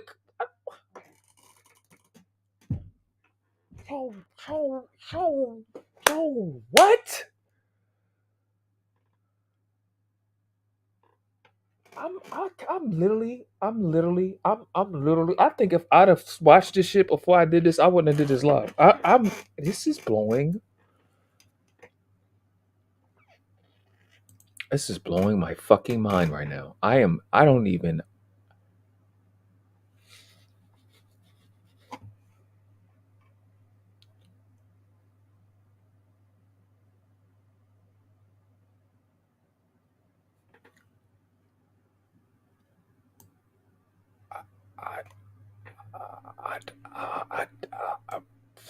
So that's 2013. She got 14 years for killing her 5-year-old.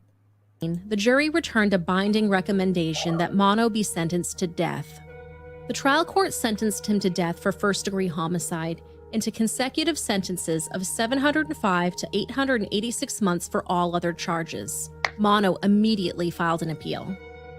On October 18, 2013, Antoinette Davis entered Alford pleas to second-degree homicide, human trafficking, first-degree kidnapping, and several other charges related to the CA and SA of her daughter.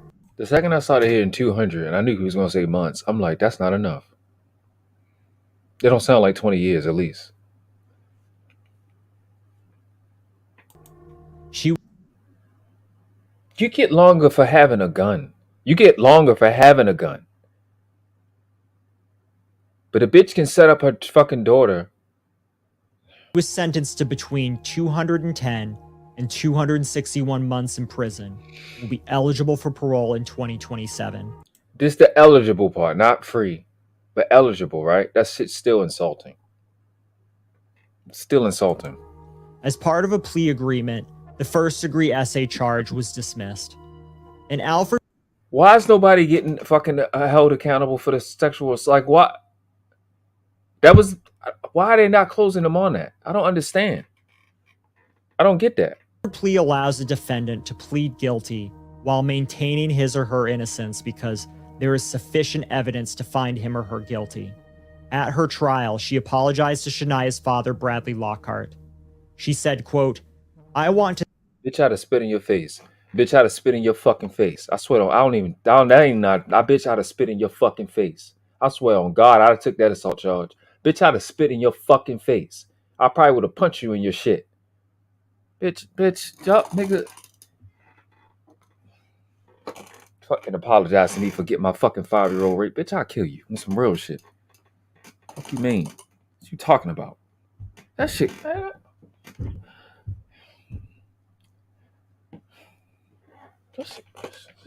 This is some crazy shit.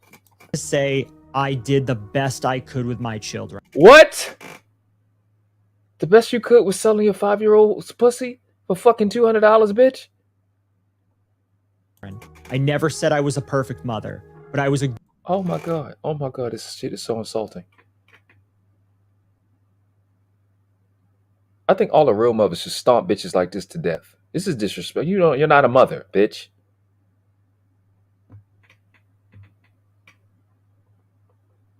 A fucking cocker spaniel having a puppy in a fucking dingy ass alley is more of a mother than you. Any rat giving birth right now is more of a mother than your dumb ass. Piece of shit. Good mother. I did what I had to provide for them. Bitch, you should have sold your pussy. Why your shit wasn't worth $200? I did what I had to make sure they were all right. I didn't have help from anybody. End quote. I don't. It's just irritating the shit out of me right now. The little girl was safe with her dad and her brothers.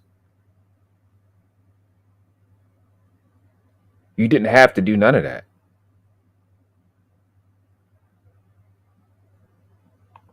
Facts. According to Google, a McDonald's employee makes $400 a week after tax. She could have did that. That's way more than 200. Facts. She's not a mother. She's not even human.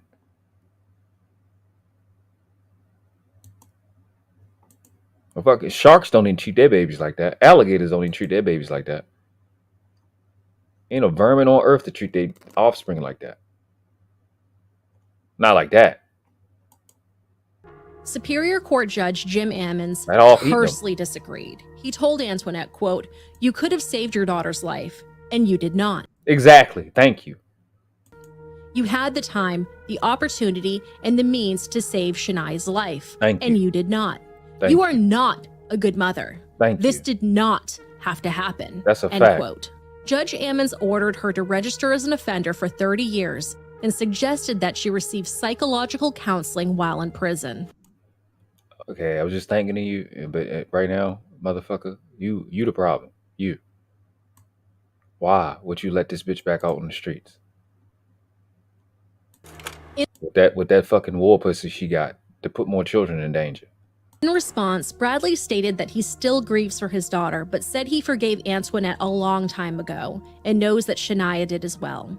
He told her, quote, "Maybe you can No, I don't think Shania was forgiving her mother because I don't think Shania knew that her mother was setting her up because she was fucking 5 years old getting raped to death. take this time and dig deep within you and help others by sharing your story," end quote. Shania's calling hours were held on November 21st, 2009 at Roger and Bree's funeral home. Her funeral service was held the following day at Manna Church with Reverend Johnny C. Davis officiating and was attended by over 1,500 people. Another 500 people watched the service from an adjacent building, while several hundred more who were unable to secure a seat waited outside. Touched by Shania's story, basketball star Shaquille O'Neal offered to pay for her funeral. He stated, quote, "What happened to her was tragic. I wanted her to have a funeral that would be as beautiful as she was," end quote. Shaq learned about the little girl's death after watching Nancy Grace, quote, "I was sitting at home watching it on the news and the story brought a tear to my eye," end quote. I never even heard of this story until the other day. The service opened with light piano music and broadcast on a large television screen above her tiny pink coffin were photos of Shania playing in the snow, showing up. Have y'all ever seen a small coffin before? That shit is traumatizing. That shit is traumatizing. It's traumatizing. That's the only thing I can tell you. It's traumatizing. It's some wild shit. And then I seen two of them. So, at the same time. So, that shit fucked me up. That shit let me know it's real out this bitch. It ain't no motherfucking joke. It's real out here. So I know where I am now. I just real out this bitch. Off Christmas It's presents stressful. and celebrating her birthday. Her kindergarten class served as her honorary pallbearers. She was laid to rest. Imagine your fucking toddler. I mean, your baby being a fucking paw. Yo, that whole shit just now was crazy to me. I don't even. Wow.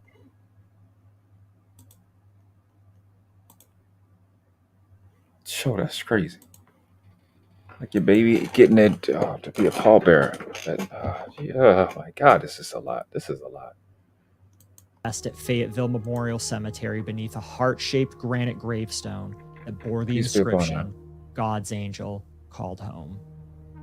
In a cruel twist of fate, Shania's older half-brother, Chavez Lockhart, who was also one of her pallbearers, was found dead after being shot to death on May 25th, 2017. Yeah, this gonna be the end of it. He was Just gonna let this play. This shit is crazy to me. only 20 years old.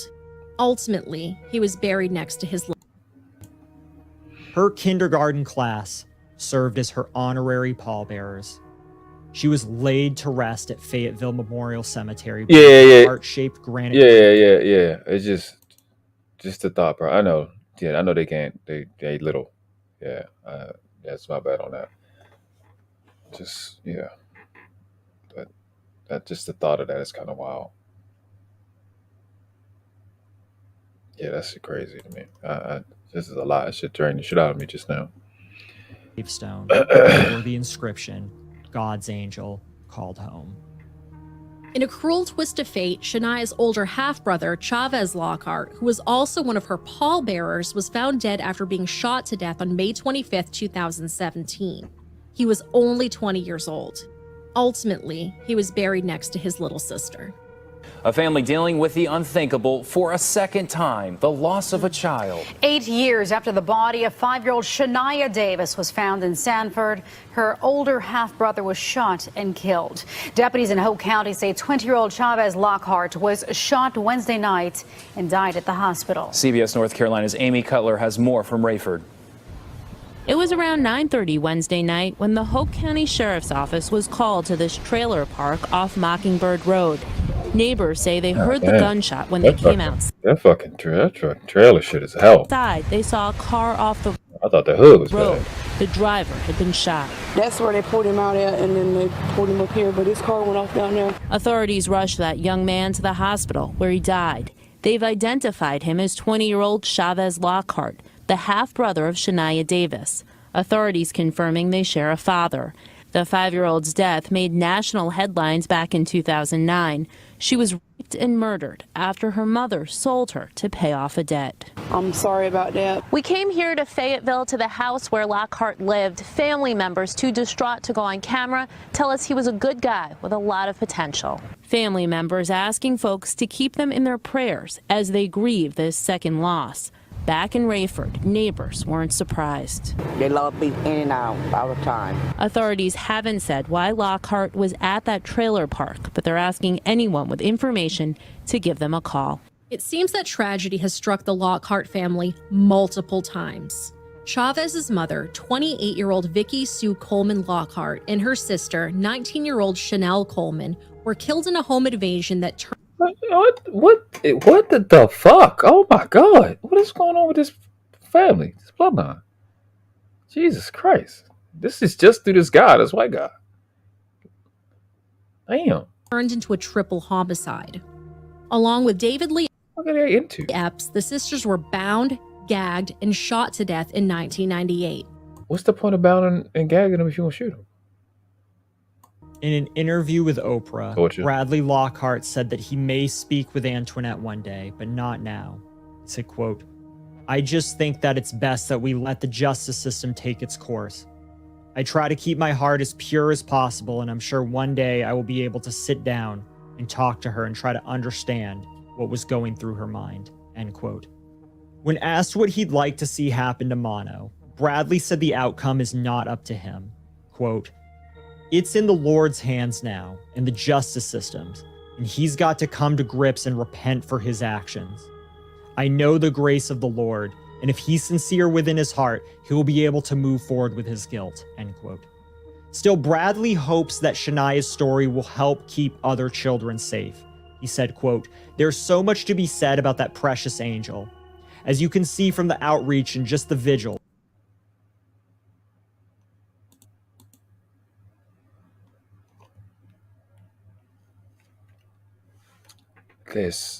There's so much to be said about that precious angel.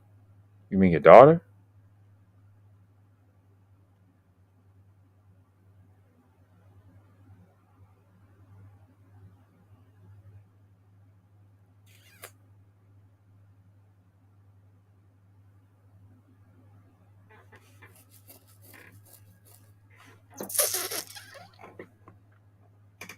Look at the outreach.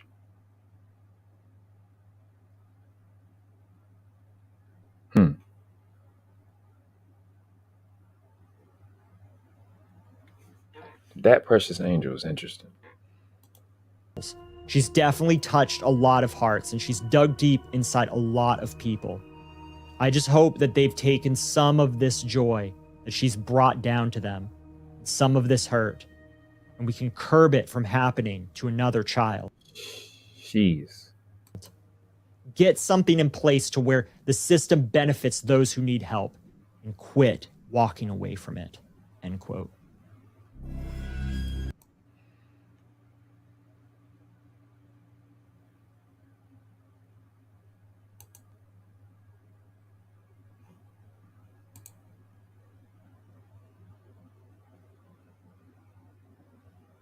It's him.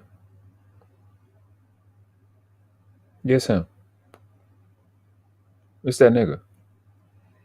It's him. It's that white guy. What's his name?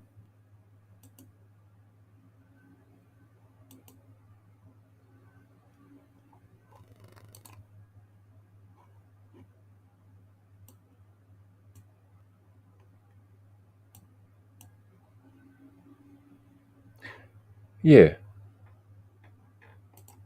Yeah, it's him. He getting him. He getting him killed. It's him.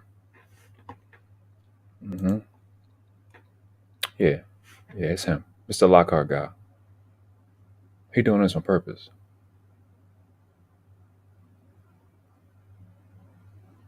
That don't happen. You got three different. You got the two have. It's him. It ain't the mother. It's him.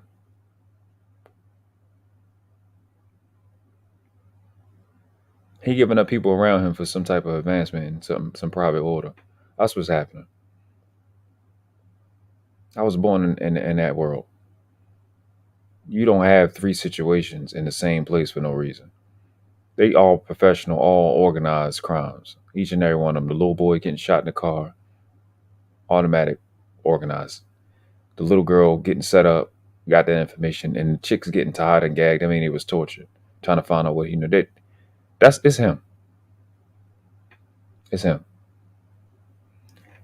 That shit threw me the fuck off. I didn't know that last part. But yeah, it's him. He doing shit. He giving up his children and people around him. Yeah, it's him. I'm standing on that. It's him. Can't bullshit a bullshitter. So that's the thing. That's the reason people have a problem with me. I'm too good at what I do, and I come from world-class criminals. You can't play them games with me. That nigga is him. It's that white guy. It wasn't a Muppet. It was him. He knew what she was going to do. Yeah. That girl. Yeah, it's him. If y'all want to come up, link is pinned to the top. Get your thoughts off. If not, we just going to shut down. It's that white guy. It's him. All that bullshit little church symbol, that fake crying face he made. Let me see if I can bring that shit up. What the fuck is his name? John Lockhart? What the fuck is his name? Shaniya was a happy, Bradley Lockhart. Bradley Lockhart. Does he look like he would? Antoinette Davis. He don't even look like he would be with her. So she was just some shit that he fucked one time. So he gave that little girl up. It's him. It ain't her. Well, it's her too, but it's definitely him.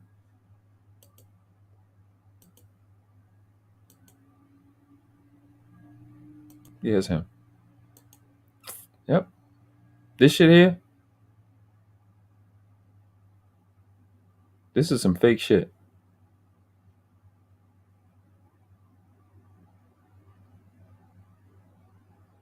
Yeah. Absolutely. You know it.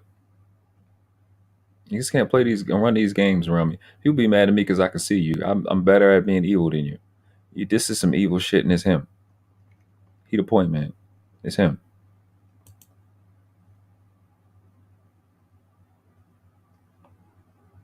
He did that shit on purpose. The girl died. Look at this. Yeah, bro. Yeah. Yeah. This here. Nah, B. Nah, nigga. Nah. And the other two chicks.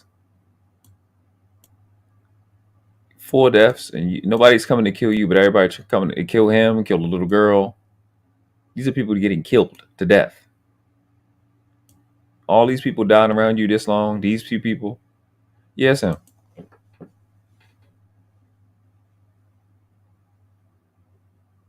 Yeah, I'm not dumb. Yeah, it's that nigga. It's that white guy. Yeah, I'm good. Quantum said I was thinking the same thing. She said it's him. He had to start. It's him. It's this motherfucker. Where you at? With this fake shit. This bullshit here. This fake preacher bullshit. He in some type of church situation. Quantum says, I thought so too. When they showed who the daddy was and all the other stories linked to him, he got that Christianity response, telltale signs. It's a fact. Yeah, it's him. I'm done. You sold you.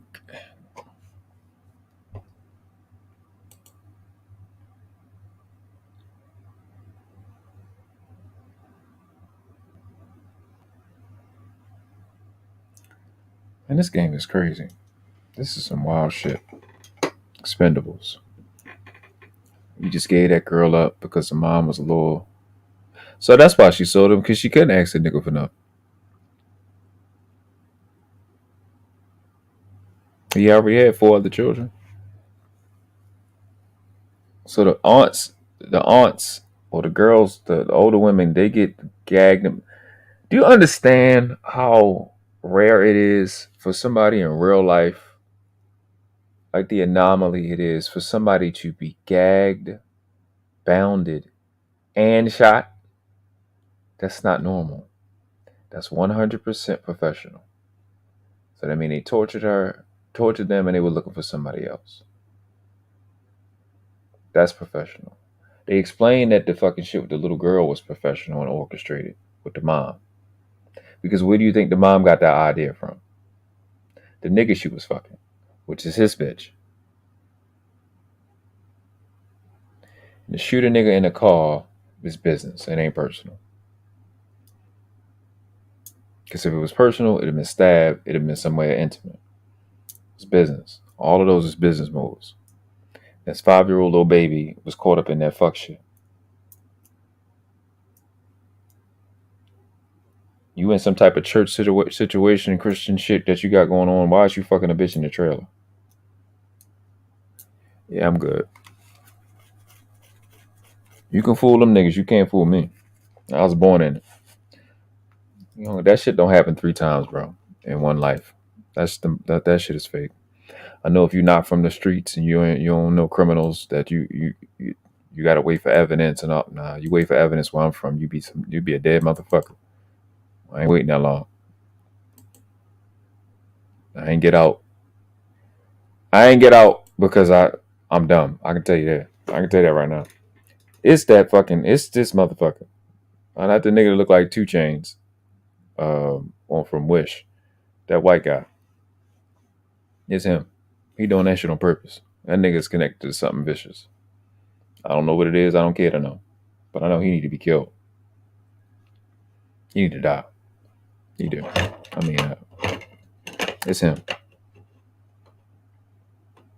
Yep. Mm-hmm. He's a criminal. He a devil. I bet I can find him speaking. And I find that shit out in no time. Bradley Lockhart. All right. Nobody hit the link, so we're about to get up out of here. I might have to I got a video to edit. And after I do that, I'm going to look this guy up and see some of them quotes. Great video by The Mystery Machine. Again, link to this live that this video you just watched is in the description. They have some of the source information as well. We definitely got the membership. You can always hit the Cash App. Hit us up on Instagram. Email us at theeworldclass@gmail.com. All of it is in the description. Definitely appreciate everybody that watched it. If you want to replay, please hit the like button. Subscribe if you're new to the channel. Please leave your comments on what you saw today and in this live in the comment section below. Please share it out to as many parents as possible. I want to make this a parent-friendly channel where we can always talk about being better parents. I think that's the most world-class thing we can possibly do. Let's be better parents. It's the greatest shit in life, and I just stuff like this shouldn't be happening. People got fucking demonic agendas for whatever reason. They have those agendas, and babies need to be protected at all times. I don't think they should be included in the fuck shit and these so-called adult circumstances and situations.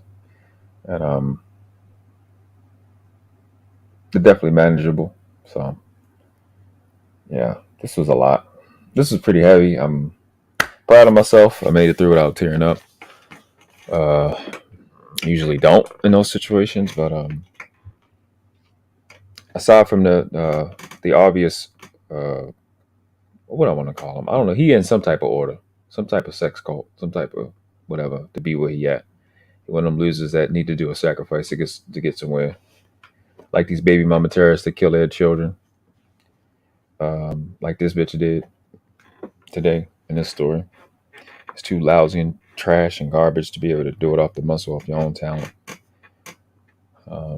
Like the boule, too weak and stupid to use your own talent. You gotta fuck everybody else over to do your shit. You need a group not good enough to do it on your own.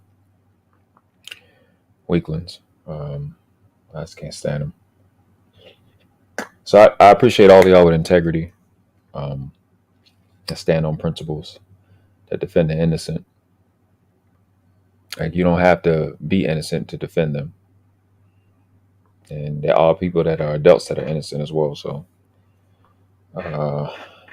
shout out to the people in this space that, again, stand up for something, that stands for something at all, that came here in good faith, that want to move forward, that are part of the advancement, and taking your attention to channels that want to be mature and want to advance, and taking your content to progressive stuff. So shout out to all of y'all. Shout out to everybody that helped me get here. Appreciate it.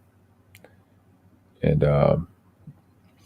yeah, man, this was interesting. I'll do more of these reviews of kind of where you. It's tough for me, man. It's tough because it's gonna be one of these stories where the baby look like a baby I know, and I'm gonna cry.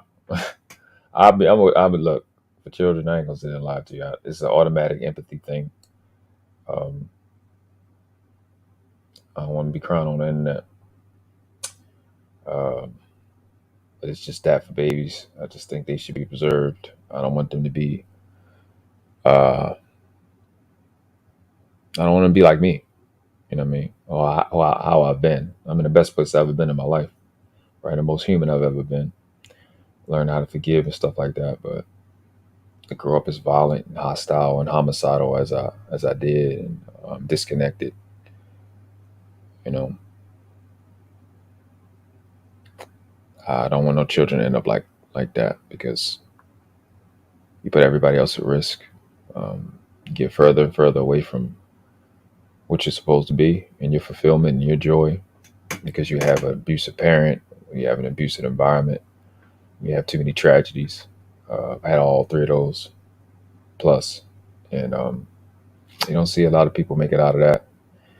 And when I was little, I was a sweet baby. I was, type of baby I would like to have around, happy, playing, laughing, and then irresponsible, arrogant adults and their genius put me in positions where I had to make grown man decisions, and I had to make those early, and I had to hurt a lot of people to get there. So then you grow up with guilt, and you get convinced you can't go back. You get convinced there's nothing you can do about it, and you stay on that course. So through a lot of divine intervention, here, different, different, I should say, from my other, and I'm gonna say brothers and sisters who went through the same thing, and wasn't as lucky as I am. Grew up with a lot of survivor's guilt, and like Gandhi said, even though he was a fucking racist, you got to be the change you want to see in the world. And for all the ones that grew up like me that are dead, I'm gonna stand up and make a stand for you, as if you were here, and call out the things that cause us to be the way we are, and the way we have been. And I think it always starts with, like I've been saying, how children are raised, how they're reared, how they're supported. And I think we put the attention and the genius and talent in that direction to create an environment that's conducive for um, healthy human beings. And I think we can get it done. I'm confident in that end. I think we can accomplish it and not look for, a big fad, a big movement, but just be appreciative of the progress that we do make, where we make it at, and some of the subsequent values that come with that. Because what I've watched is that children are freaking amazing when you put them in the right environment. They're amazing. They just remind you of what you are capable of. They're always operating at such high capacity. They just maxing out. You be one of my babies be so tired because they're giving so much effort in everything they do. They put so much effort in trying to get up to that one step and to that next step. They put so much energy in looking at the TV or trying to keep up. And you just realize you don't live like they do. You're not as passionate about things as they are. You're not giving the effort that they give. And they're just such a refreshing aspect of life to be able to tap back into the source part of where you came from. And then, like I said, if we always tainting the seeds, how can we expect a harvest? You know what I mean? Good fortune, etc. And I'm 37 from Liberty Heights and going out Northwest Baltimore. I've seen so many talented young people be corrupted in the summer and lose their life with a pulse. And they take other people's lives with a pulse. Dope, robbing them, creating tragedies. And it'd be the same sweet little baby you've seen, and then all of a sudden they corrupted, and it just sucks to watch it. And I'm not gonna sit around and do nothing about it. I'm not gonna do that. I'm gonna talk about it where I can talk about it. This is not a movie. I can't fly around the planet and go through time machines and portals and stop everything. But I can do what I can, and I can use my platform to speak up for things that I think are important to talk about. And it's one of them.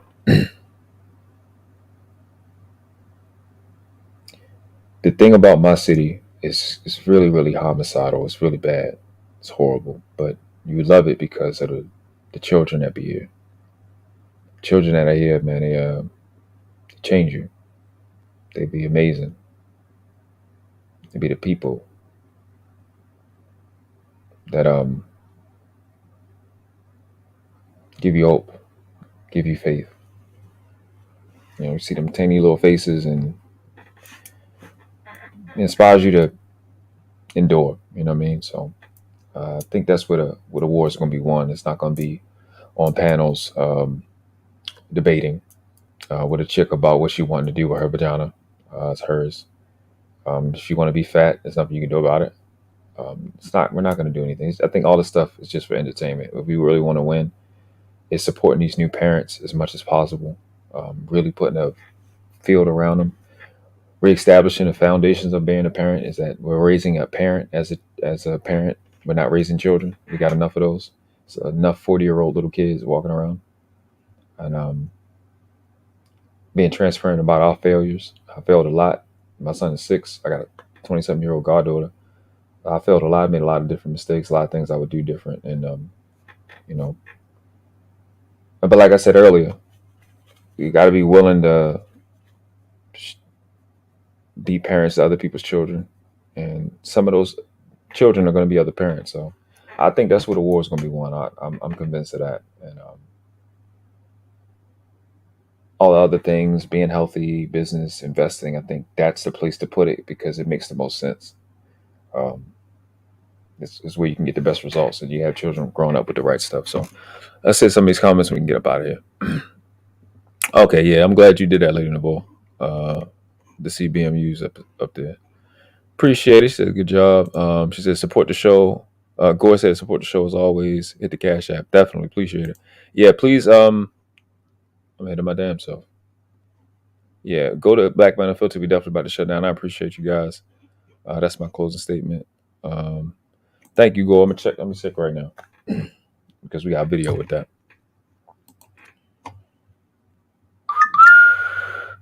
Hold up. Try to turn this phone off. Every time I think I'm turning it off, I don't. Definitely leave a comment in the comment section below when this live ends, please.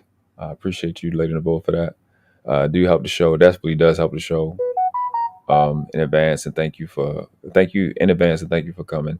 Please hit the like button, share this live, and subscribe if you haven't. Definitely, if you're new to the channel, please subscribe. Let me see. I gotta get my what's the name together. I like this clip. This clip is dope. Oh, where's that? Where's that? Listen, I used to go live way more often. So appreciate Gore says for the $10 cash app. He says for great show. Appreciate you. Bar $20 to the mall. Appreciate that, broski. Yeah, I'm gonna just go ahead and close out, man. This was heavy. This was a very sensitive topic. It's always gonna be sensitive for me. I'm a dad. A lot of these things that I've been talking about is because I'm a dad, and I've been working my ass off to be better because I'm a dad. I said this in my last live that before the pandemic hit. Oh no, as the pandemic hit, my son was being alienated from me, and then the quarantine hit as well, or whatever. Like it hit, you had to stop. So those things, that combination of shit, put me in a depressive state. I didn't realize I was depressed until I realized I wasn't breathing. Like I was taking really, really short breaths, and I had pretty bad thoughts. So kind of prompted me to really work on myself. And since before I even started posting YouTube videos, I've been really working on myself as hard as possible on the worst parts. And that's basically the person that y'all been getting. The worst part of me, because I had to live in it and really understand why I thought like I thought, and what I was doing, and all the old habits that I had that I hadn't fixed, and it has helped me be a better dad. And that's the most important part, because I can't be the type of person that don't forgive, can't be the type of person that escalates stuff, can't be the type of person that's prone to violence, and be the best dad possible. So I've been really working on those things extremely hard for the last 2 years. It's been the number one thing I've been working on. And yeah, I'm proud of myself because I was failing. So I don't just talk it when it comes to protecting children. I did the best I can to protect my son from me, become a better human being as best as possible. And excited to see what the future holds. Give my son the daddy that he deserves, and that's what drives me.